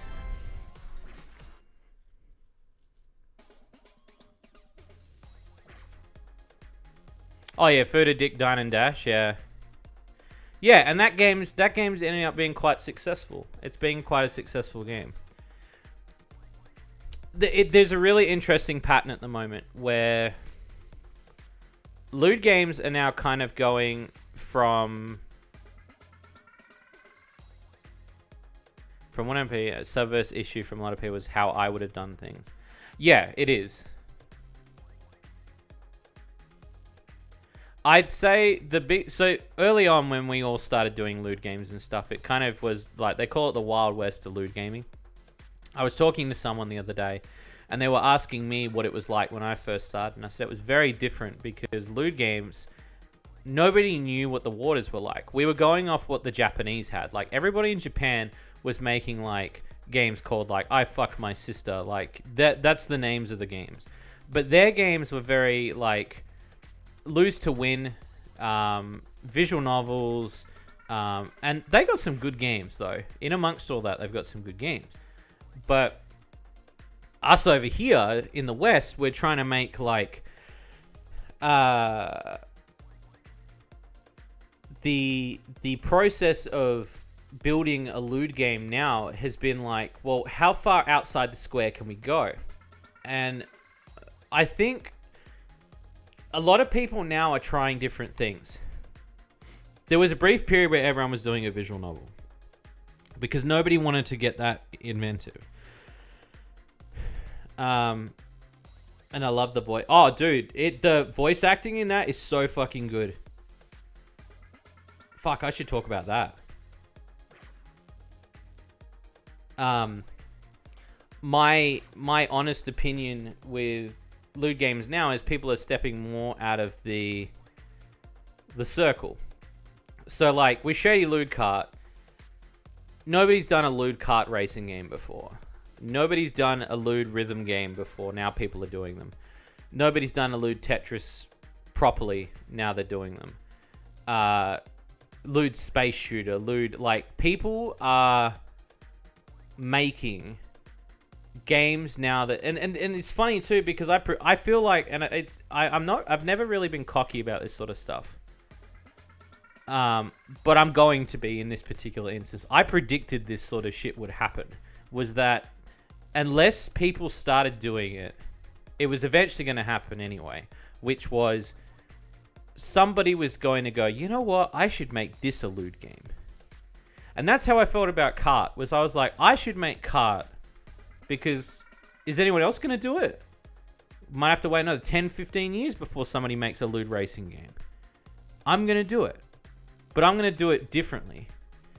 And I think like a lot of people now, and a lot of the games, if you look at the ones I've reviewed, particularly I've tried to pick games that are very unique and different. Because I feel like now we're in this era where everybody's trying everything. There are not just lewd side scrollers, there's lewd space shooters, everybody's doing something different. Oh, thanks, Boo, man. Well, see, that's the other thing too, and I that's what I was going to quickly say, is that my lewd games that I try to do at the moment, I'm trying to do one side, and I want to do the other side soon, because if you go watch that game and you watch my review process has always been a few things, which is games with sex appeal, games that have sex in them that reward you with sexiness, and games that are just flat out porn. There's a three-way spectrum, so like you've obviously got like games like Bayonetta and Lollipop Chainsaw, and then you start going into like the sexy beaches, and then you start going into like the full hardcore shit. At the moment, I've kind of tried to tip the scales a little bit, because I felt like if I did kart, I wanted to make it that you weren't literally just jerking off in a kart. I wanted it to be able to be that you play the game and you actually play the game, and then when you want to jerk off to the hentai, you can jerk off to the hentai, like when you fucking earn it. And a lot of people did get shitty, because it's like they don't get they're like, why can't I unlock it all now? And it's like, because you've been so conditioned as like hentai games for the last 10 years, you either click really fast through a visual novel and you'll unlock everything, or you cheat.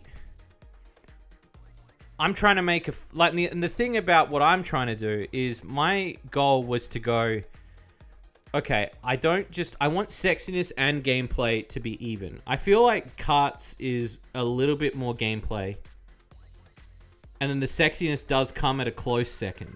But like when you play no nut mode, it's hand for hand. But I'd say Kart holds it like gameplay first, and then in a very close second is hentai. Same with Marble Maid. I felt like I wanted the Marble Maid to work, and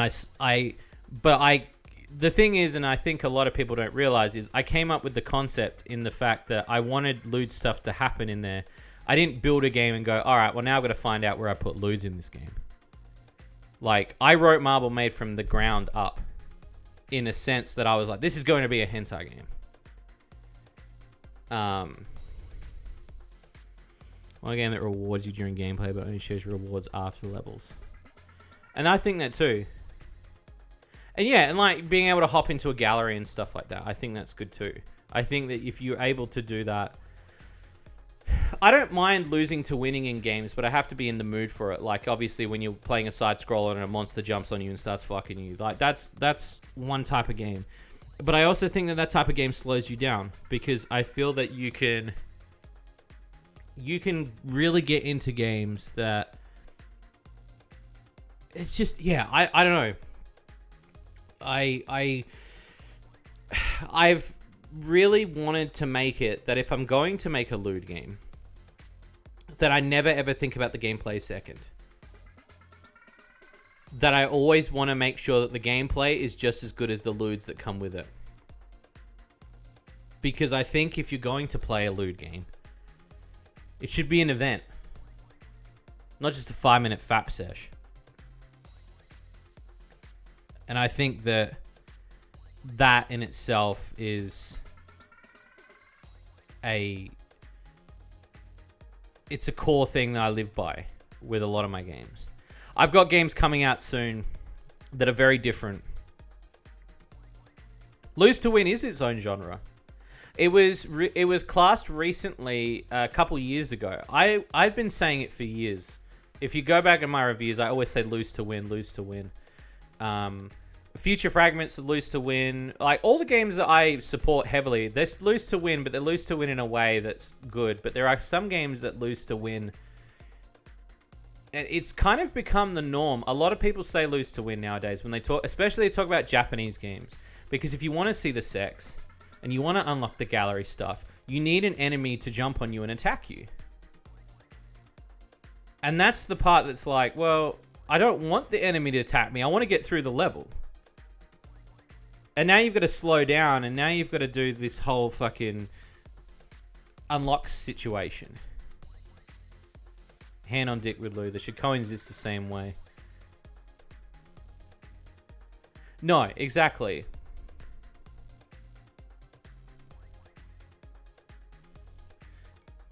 Yeah. Mario is... Stay for... Oh, thank you, White Phoenix. You're adorable.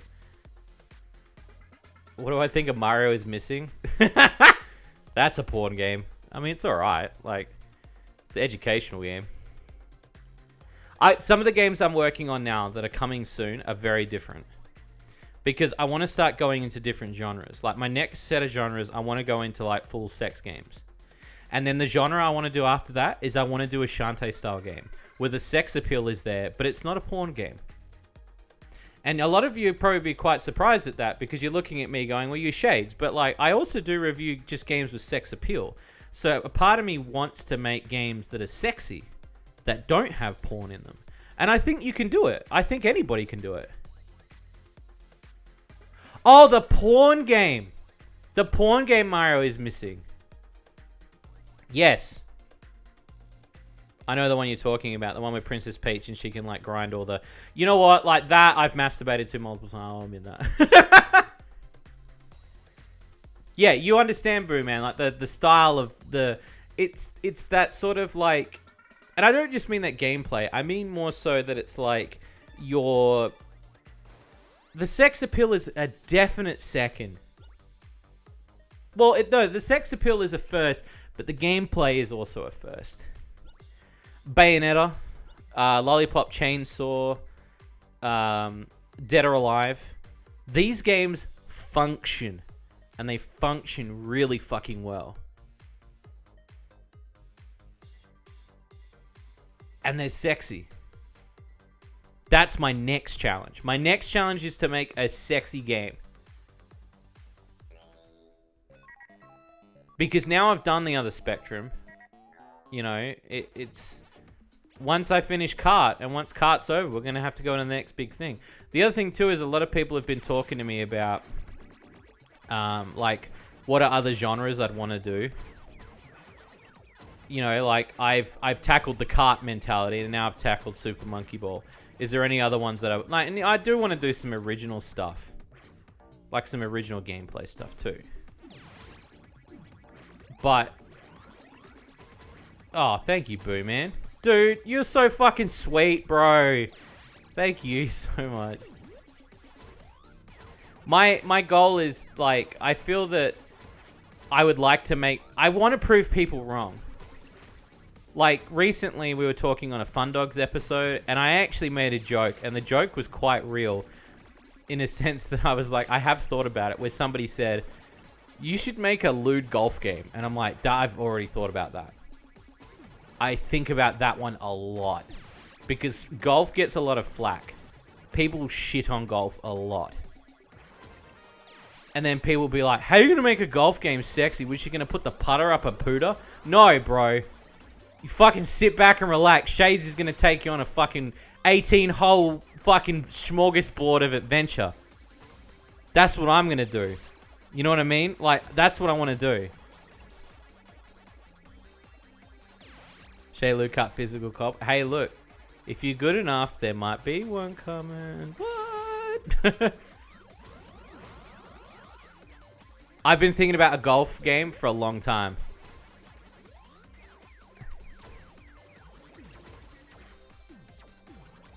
Honestly, I've been thinking about it for a long time. It has been one of those ones where it's been sitting there and I've been like, I want to make a game about golf that's horny.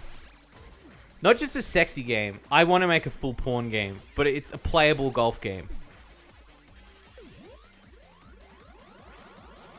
It's so fucking doable. There's no way. There's no way it's not doable. Like, I've already had in my head the core mechanics of the game as well. Like, I've built how it would function, how it would play.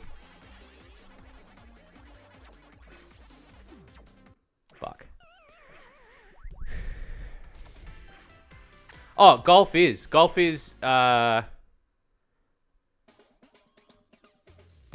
Like a legal hole. Golf games are fun. Golf can be fun. Frame that shit up. So I'm just reading the chat now. Drive around the golf course. Yeah, like I've had stuff written down. New meaning to 3-wood and the fuck around the titties and arse shots and everything. So that's another one I've thought about is a point and click game. I want to do one with Terry. I think doing Terry would have been a really good point and click game. The biggest part for me in doing a point and click game is I want the style to be good. Like the games that I'm launching that you'll see next month, completely different styles. You'll be like, oh, it's like Flambeau and fucking Shay Luke. No, we got new artists in.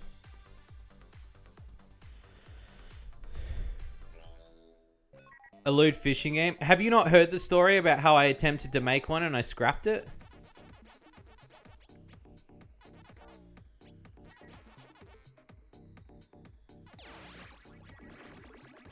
I should redo it. Thinking about it now. Have I never told that story?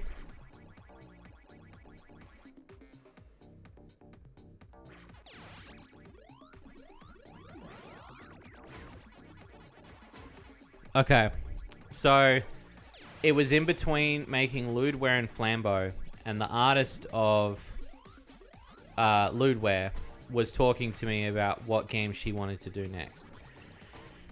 And I said that, you know, I'm pretty busy with Flambeau. I don't know if there's something that I would like to do, particularly after, you know, I want to focus on Flambeau. I feel like my time is very limited at the moment. I want to put all my love into Flambeau and make it a good game. She really wanted to work on something else. And I said that, okay, well, I'll come up with something. And you I just saw that. Oh, boo. So one of the biggest things was I love taking boring concepts and making them horny. And so one of the ones I had was like, I should make a fishing game. So I made this. So the art was pretty much done for it. I'd say the only stuff that was missing was like, the game really needed to be built and the CG unlocks. Again, she wasn't really keen on doing CG unlocks. And I think that's partially what killed the relationship was I wanted the game to feel like that you were progressing. And she didn't, she was more concerned on getting the game out quicker without having to, the less work she had to do, the better, is what I have to say. Without like bagging her out, she's a really good artist, but there's a lot that I feel that she could have improved on as a developer and as an artist, where I said things where I was like, we need to do this, otherwise the game's going to fail. So I designed this game, and the game was basically going to be it was going to be called Shady Lewd Fishing. I'm not even joking. I still have some of the art assets. I can dig them out. But basically, it was Terry driving a little speedboat, and Shades would sit in the front. And so what would happen is, as you start the game, you get to pick your locations, and the locations, you drive the boat to different places. So there'd be like a swamp, a river, a lake, the ocean, and you drive the boat around. Depending on what kind of boat you had, it was going to be kind of like Donkey Kong or Dixie Kong's Quest with the boat, where like you ride this little boat and you get the boat up to the area, blah blah blah. And so you fish, but you're fishing for monster chicks. So you'd be fishing for a mermaid chick, a shark chick, a squid chick, an octopus chick, like Cthulhu style chick. And obviously the better bait you had, the better the chick would be that you would pull out. And so what would happen was that you would take it back to be like weighed, and then it would be like they would measure the tits, they would measure the ass, and then obviously you could throw it back or you could keep it as a fuck toy. And yeah, it was going to be a thing. I'm not even joking when I say it was going to be a thing. Yeah. And it wasn't going to have any guest characters. It was just going to be all original. We designed like 3 different types of fish, and I wanted to really have 10. But the game wasn't going to be that big. I still... It sounds epic. Thank you. I honestly think I could do it. Given the circumstance of what it was, I feel like that there was a really big concept there.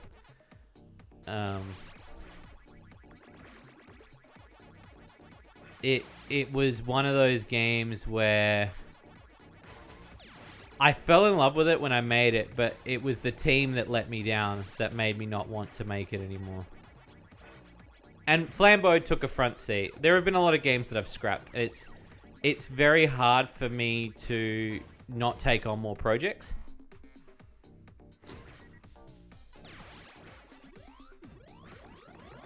How could this get cancelled? Look, if at some stage it gets, it might happen again. I don't know. I love the idea. Look, if we continue to grow as a development company, I might bring it back up again. It honestly, in my opinion, was a really good idea. The hardest part for me was doing the concept in such a short amount of time. And I felt like with the resources, we could have got something better.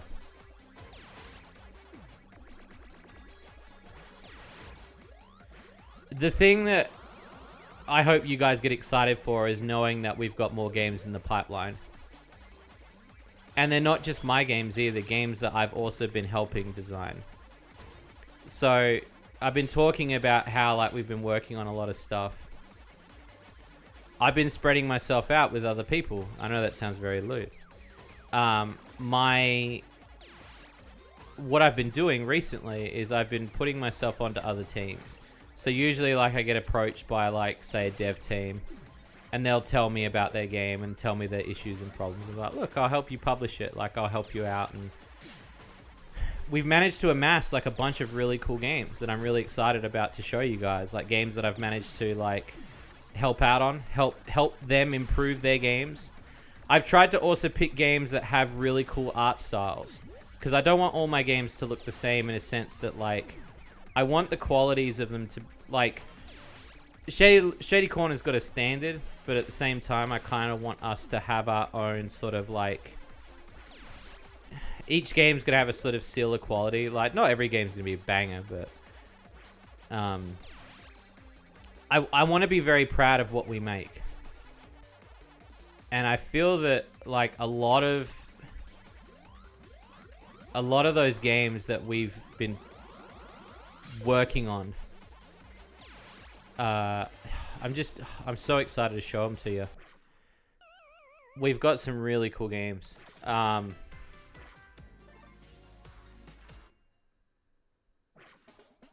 Oh, thank you, Boo. That's my main goal, is making other people feel good about their work.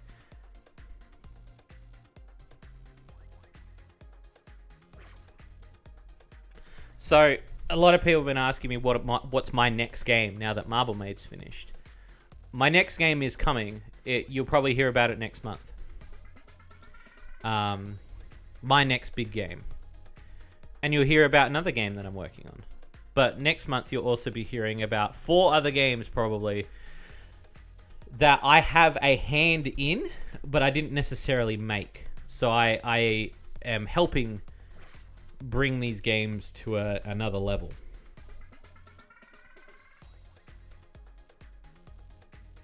Next game is coming. But I also hope that helps distinguish them and stand apart while being a big part of universe case IPs joining in on yours. Yeah, that's very true. I love Ducky Style, though. Ducky Style is always going to be one that I love. I think a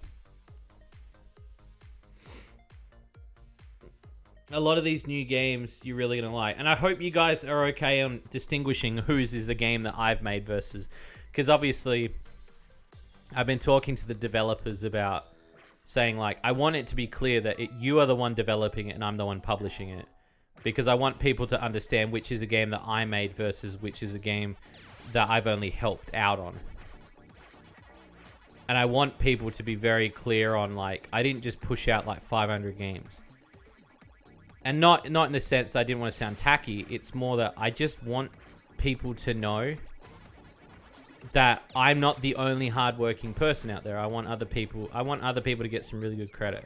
And I think that these people deserve some fucking amazing credit. So I want these people to... And I'm taking a risk with a lot of these people, because there's some people that are like... I really want... I want the best for them, honestly.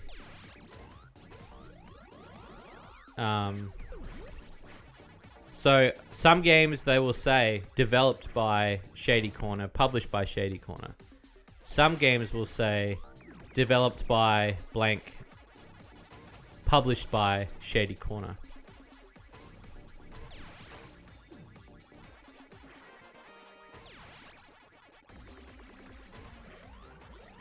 You'll finish like Winkler. It's true. It's true.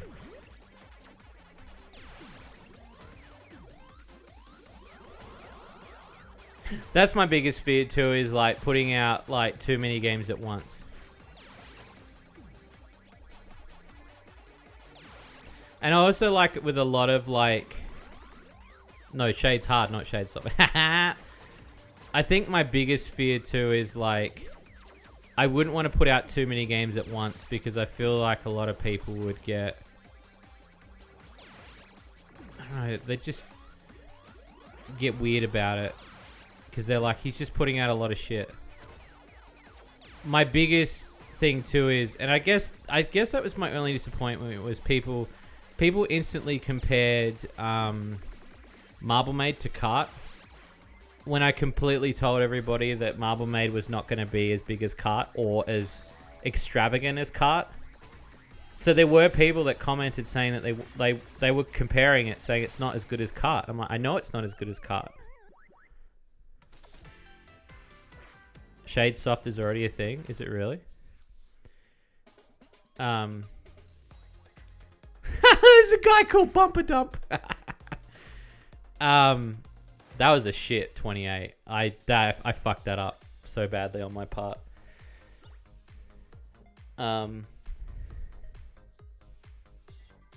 No, it was, but there were people that did actually comment. Oh, of course, Eagle. No, there was a lot of people that had messaged me.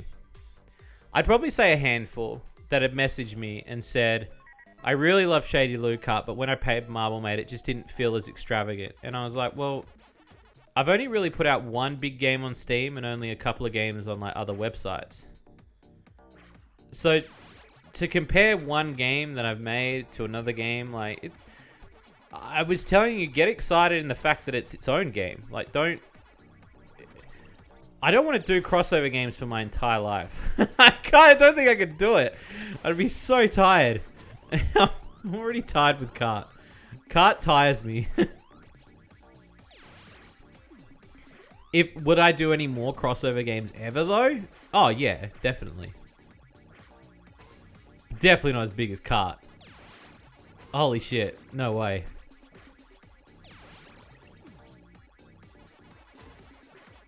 Oh, exactly. There's two different styles.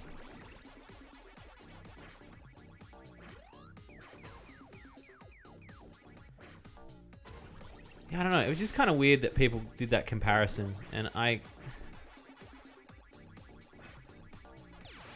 also feel like those are the people that don't really write reviews very often.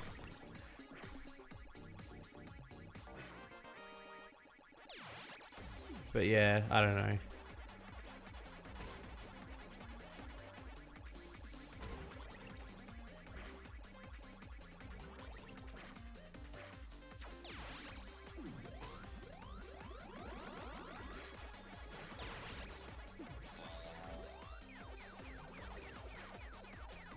You're paying for the OC tier again for the next crossover? Nice.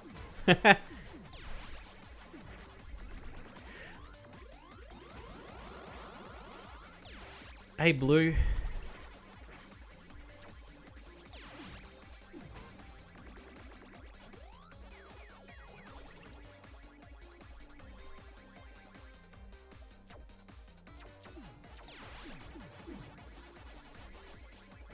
Okay.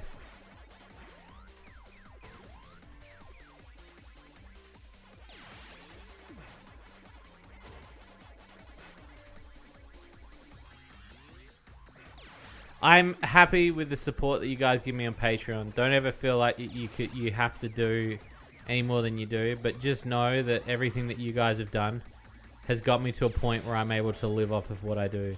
So thank you so much, because creating quality lewd games and quality content for you guys it's been a dream. Like,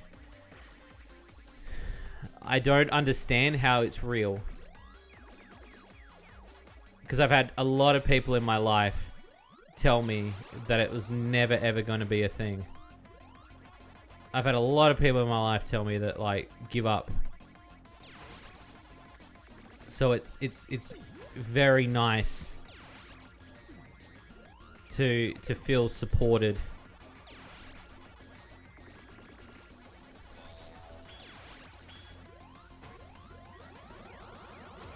And to feel loved in that regard of what I do. I think that's, you know, that's a real nice.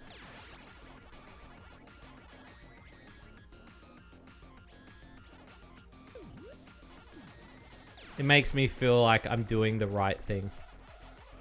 Fuck. No, I never feel bad for the comparison. I always just think it's weird. Oh, thank you, Izzy. Oh, thank you, Gray.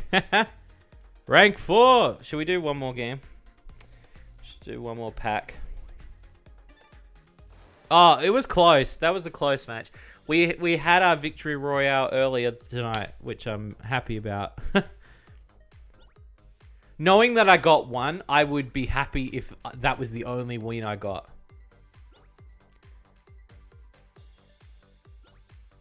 Oh, dude. Boo, I would never will. I promise, like, honestly. Family. Thank you for giving us the opportunity. Oh, you're very welcome. Like, honestly, I'm never going to. This kind of moral support is the support that makes me, like, just really happy to want to do what I do. I'm so fucking excited for you guys to see the next lot of shit we're doing. It's gonna be so cool.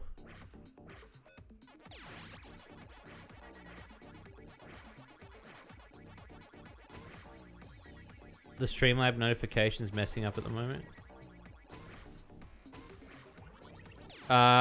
Did you do something?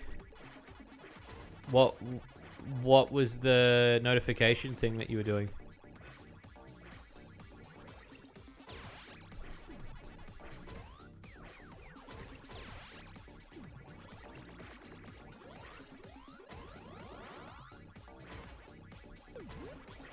Now I'm worried about Streamlab. You donated? Oh, dude, you didn't need to do that.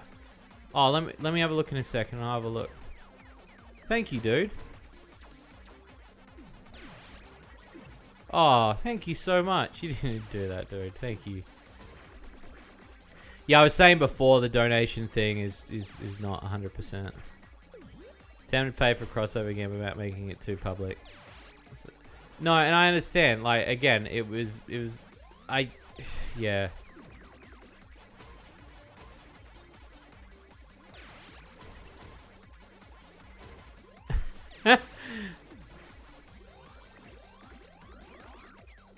Yeah, I've got like a million sound effects happening as I'm playing the game, so I'm not surprised that I didn't hear it. What was the dono you did, dude? So I can thank you.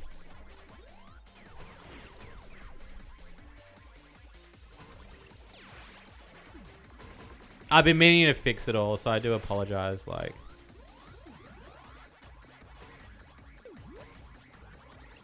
this one.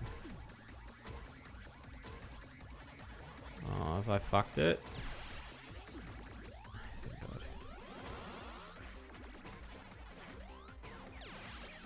Oh, thank you, dude. Dude, that's a coffee. You just bought me a fucking coffee, motherfucker. That is like, that's literally buying me hentai. Like, you just bought me a coffee, which means I can now stay up and like make games and shit. So thank you. People don't realize like even like small shit like that means more to me than anything. Like, someone donated to me $1.50. I was like, dude, that like can buy me like coffee. Like, I fucking yes. I'm so excited about coffee. I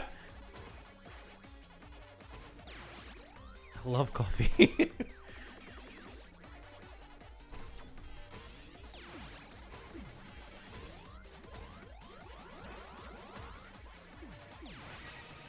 Coffee's amazing.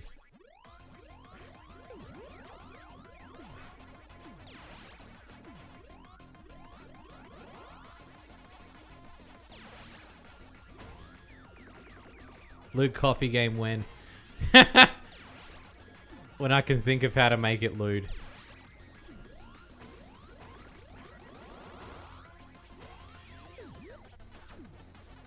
When I get a concept idea, you'll know.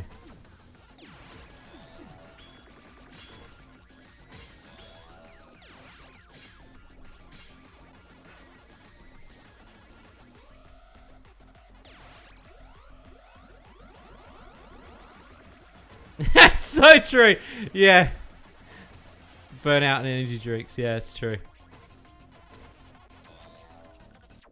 Fuck. Fuck. Fuck. Fuck. Did you see that, chat? Did you see that? Rank 2. Holy shit. We might do another one. Oh.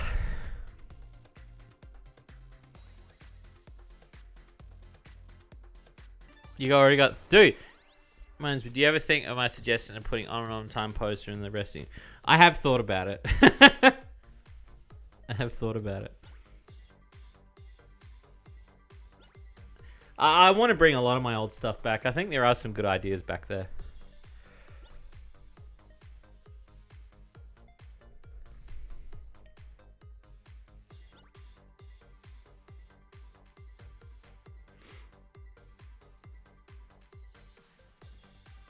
Look, pitch me your ideas, dude. I'd love to hear them. I wouldn't steal them, but I would love to hear them.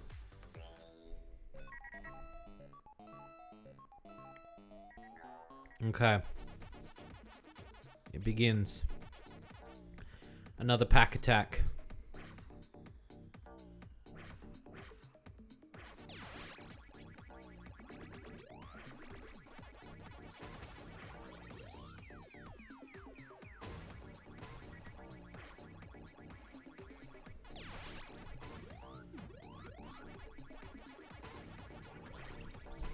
You surprised that there's no box hacker reference in the track? Yeah, to be honest, like, there are more Shady Corner references coming. You'd be honored for me to steal them. Don't say stuff like that. I will admit there are some more Shady Corner references that are going to be for like people that are like real OG fans. So like, if you've watched my shit, then you'll know. And I'm really excited to put a lot like stuff like Box Hacko stuff. Like you'll be like, oh shit, like that's going in.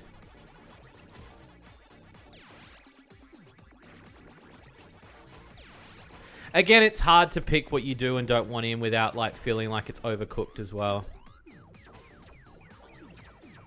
Like sometimes you don't want to put in too much, and you know, then you've also got to decide.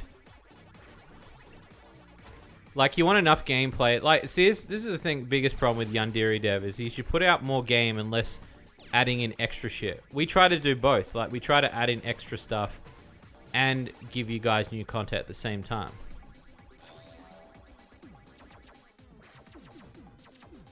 Because I think it's only fair on the senses.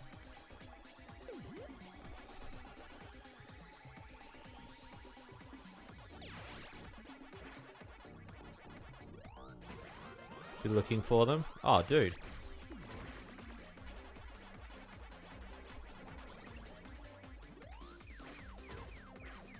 Of course. I get happy when people recognize stuff like that.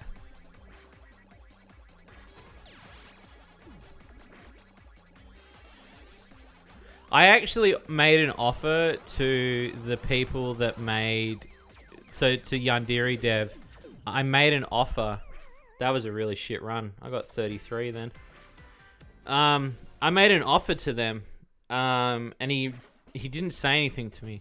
My offer was to get him people to help him finish the game. Because my goal... My other thing that I'd love to do... need to say that for Shady Cup? Fuck yeah, dude.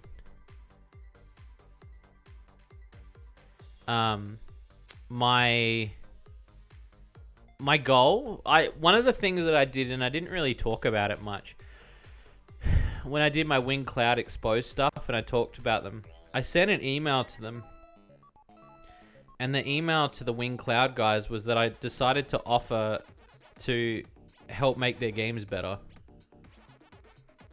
And I said, like, no maliciousness or ill intent. I want to prove to you that you can get a better audience, a bigger audience for your games. And I feel like that, you know, the lack of quality is killing your games. The Sakura games, yeah.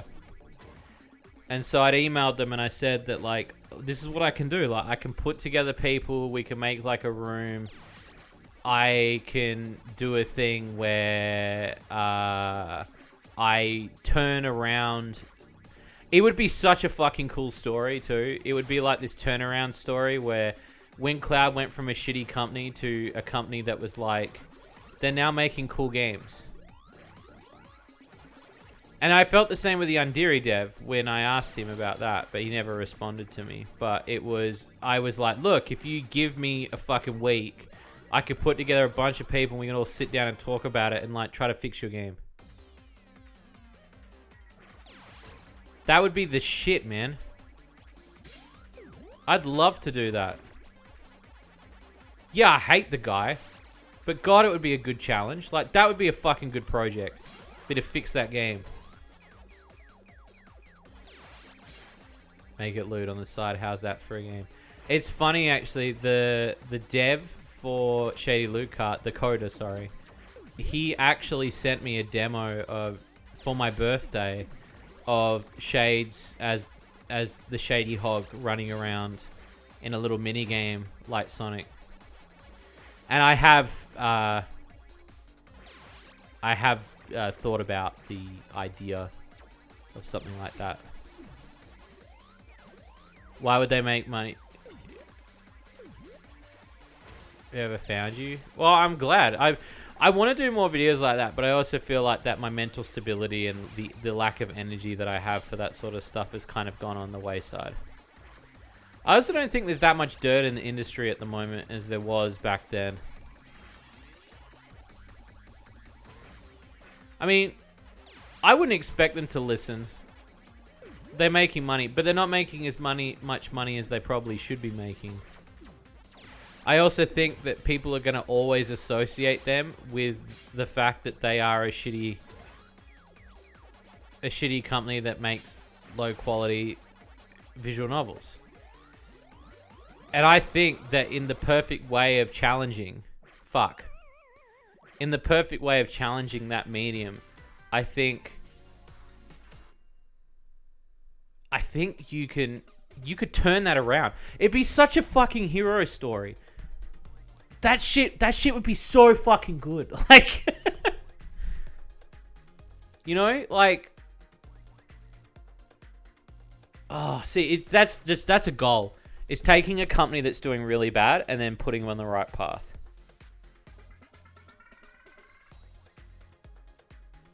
Blue Man 10, thank you for the 300 biddies.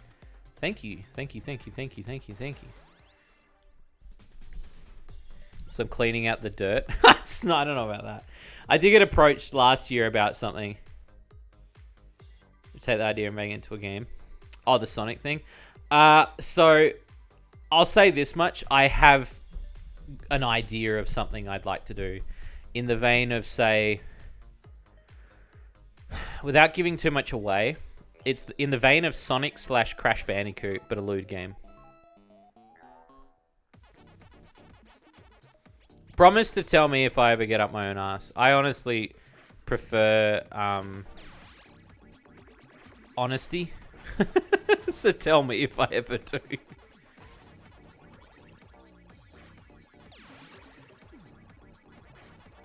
I never ever want to be that guy. I wish I could show you guys my pinup board. I showed one of the devs the other day because he was asking about how I organize everything. And he was like, his response was, Jesus Christ, there's so much on there. And I was like, yeah, I know, because I can't stop thinking about ideas. And he's like, you serious? I can barely come up with one. And I was like, every 5 minutes, I'm like, oh, that could be a porno game. That could be a porno game. That could be a porno game. Like, I literally just can't stop. And I have to write them down every single fucking time.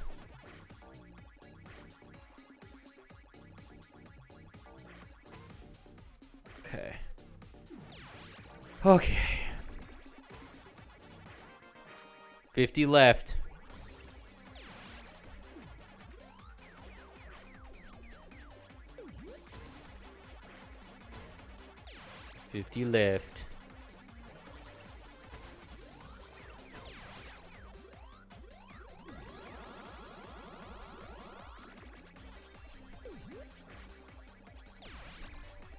Disorganization. Sometimes it feels like that when I stare at it. Yeah. But you know what? I sleep better knowing it's all up there because I don't have to think about it. One of my biggest fears as a kid was I had this really weird obsession. I don't think I've ever said this before, but I used to have this weird obsession with writing stuff down because I was always scared about forgetting it, to the point where I would have scrap paper everywhere. And it took me a long time to grow out of it, because I just sort of grew out of it. Because I'd be like, look, if I got an idea, write it down. But, like, I want to expand on the idea, too. But, yeah, I always got weird about that sort of stuff.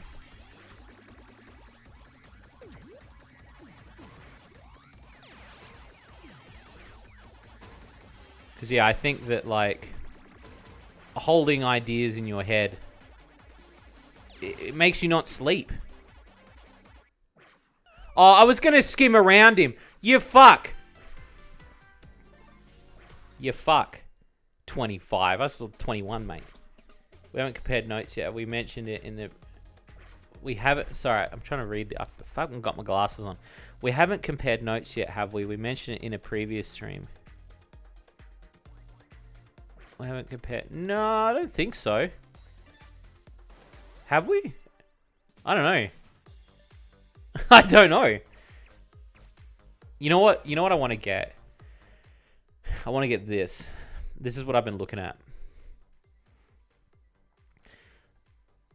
Blue Man Tan says, been trying to catch one of your streams for a while, but it's difficult due to time zones and work. Thank you for the awesome... Dude, thank you for being a fan. Thank you so much. Dude, thank you so much. This made my day. Thank you.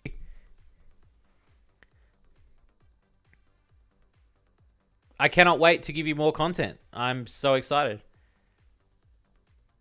Sonic style game with Mega Man. Oh, that'd be so cool. So, like, look, they've got... Bro, I want Dig Dug. I want this. Can I have this? I want to get this. I want Dig Dug. Because I want to play Dig... I want to try a Dig Dug one.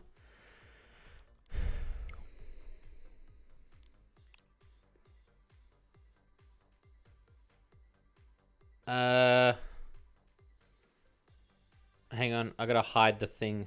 1 second. I think. There we go. Gotta eat, be right back. That's alright. Use the points for... Do I have a discount point thing? Merge with funds. Take my deer and goat. No, I don't want to do that. Use points for discount. 288 points. Number of... Sure.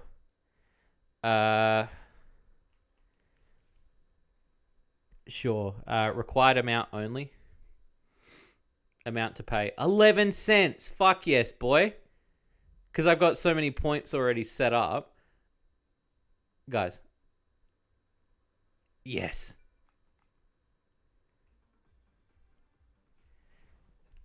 Alright, now I can turn it back on. Because I didn't want to show my, like, PayPal shit. No, I had enough points. That was the cool thing. I had like 288 points. So that DLC for Dig Dug only cost me 11 cents. So I'm just gonna download it, and then we can try it because I want to see what it's like. I want to see what the skin's like. Why is this taking forever? It's just a skin.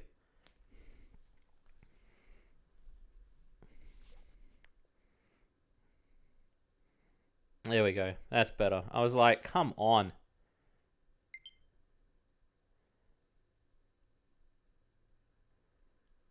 Okay. Are you hyped for Splatoon 3 coming out? I am actually, because I feel like I'll now have time to play that one. I didn't get a chance to really play 2, or own it for that matter. I loved Splatoon 1 when it came out, but then I was busy. I love because it was about what I donated. Oh, nice. Well, technically, I only spent 11 cents just then because I had 288, what are they called? Nintendo points? So how do you change the skin? Here we go. Dude, I'm so excited. I find shit. No, I wouldn't. I'd say like, okay, out of all the skins... Right? And I was looking at these earlier. Like, Bravo Man? What the fuck's Bravo Man? That's a new one. That's weird looking. I'll tell you which ones I'd like. That one's kind of cool.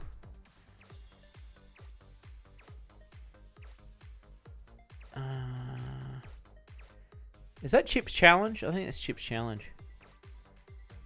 Legend of Valkyrie? Yeah. See.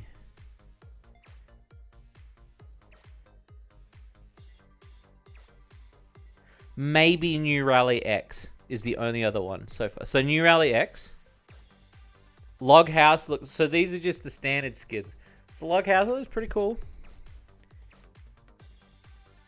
Oh my god, the pasta one. Fuck that. It's just nah, fuck that. Dude, bricks. That's classic.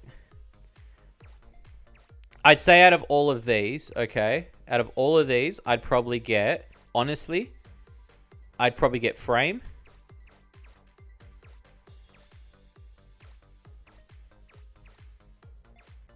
Maybe just Frame.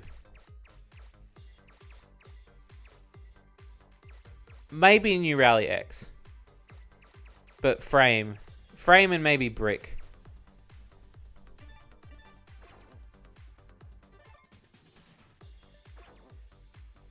I hope it has the music. It probably doesn't, but it doesn't matter.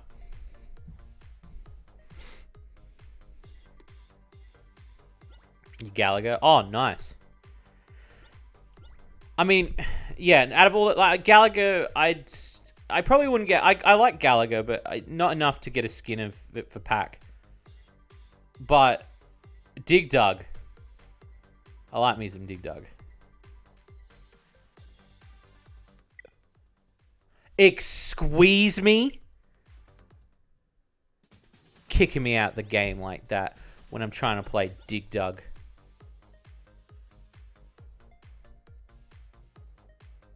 Gallagher's lit. It is. It is. I've played it in a lot of pubs. And a couple of clubs too. Dum dum dum dum.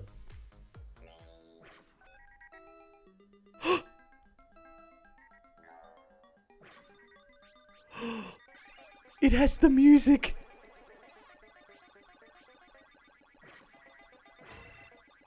It has the music. Yes. and the music only goes when he moves. It's so good.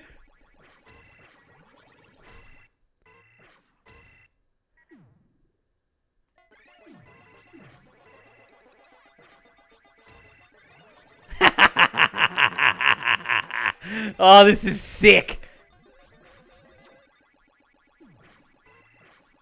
Okay, I thought it was just going to be a skin. I didn't think they were going to do all the music as well. And they even made it so, like...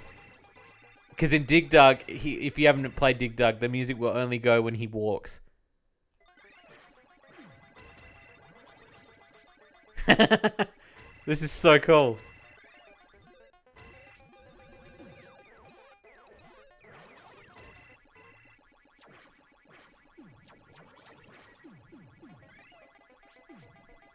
I love this so much.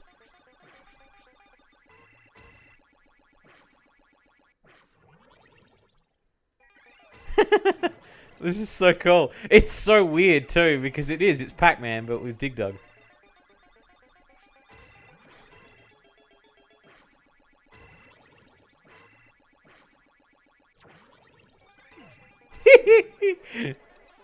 My nostalgia boner is showing.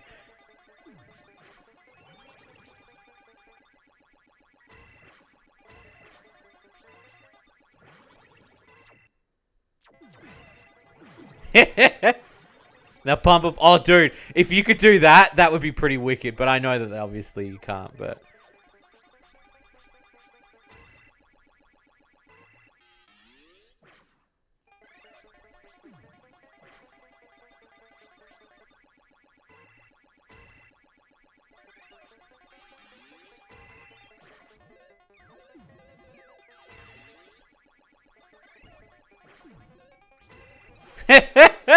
this is so cool. I'm sorry. I'm listening to the music.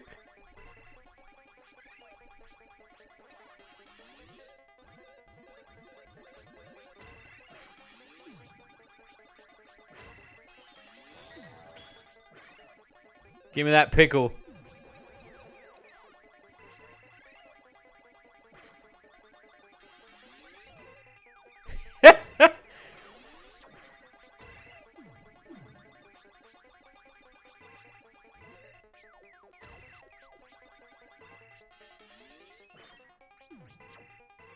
Ah!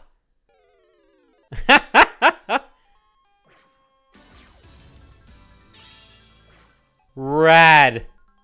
Rad. And I unlocked a little token. Oh, that's so cool. Oh, you know what? I'm going to change my emblem.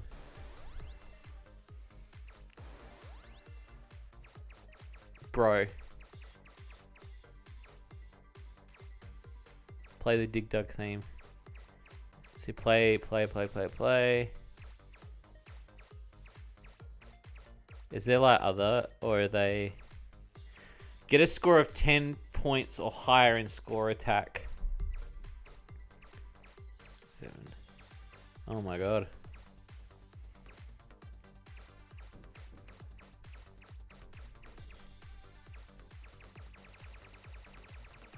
Fuck yeah. Okay, let's do one more. Let's do one Fuck yeah.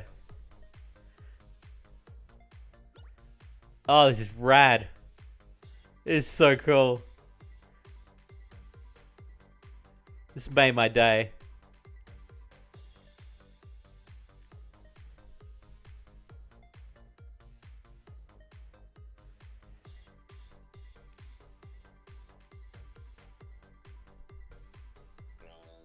Oh, I'm ready.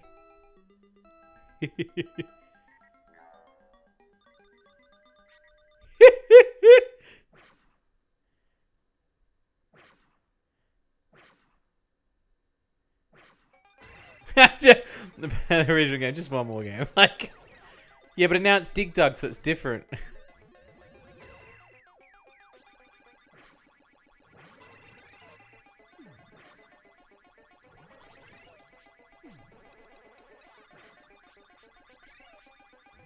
This is rad.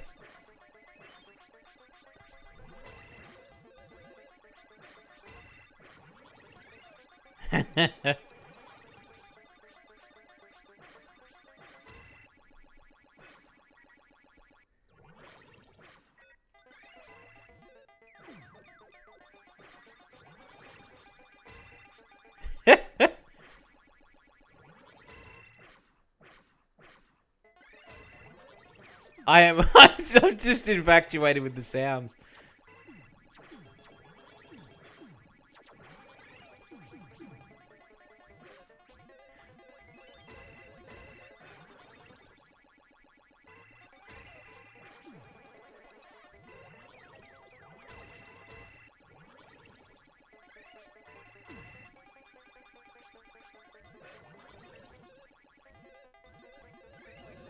Fuck yeah, combo time, baby.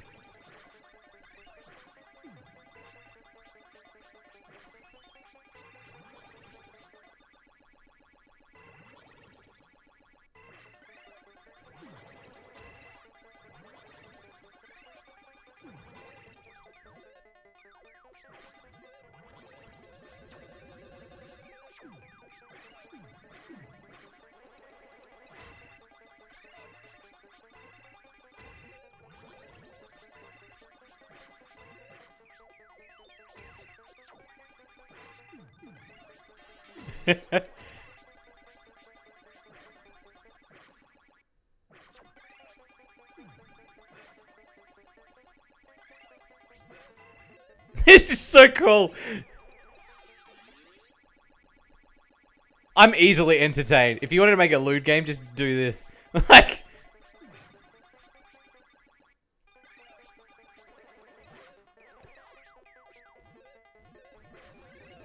just made loot Dig Dug. That's all you need to do. That's so easily entertained.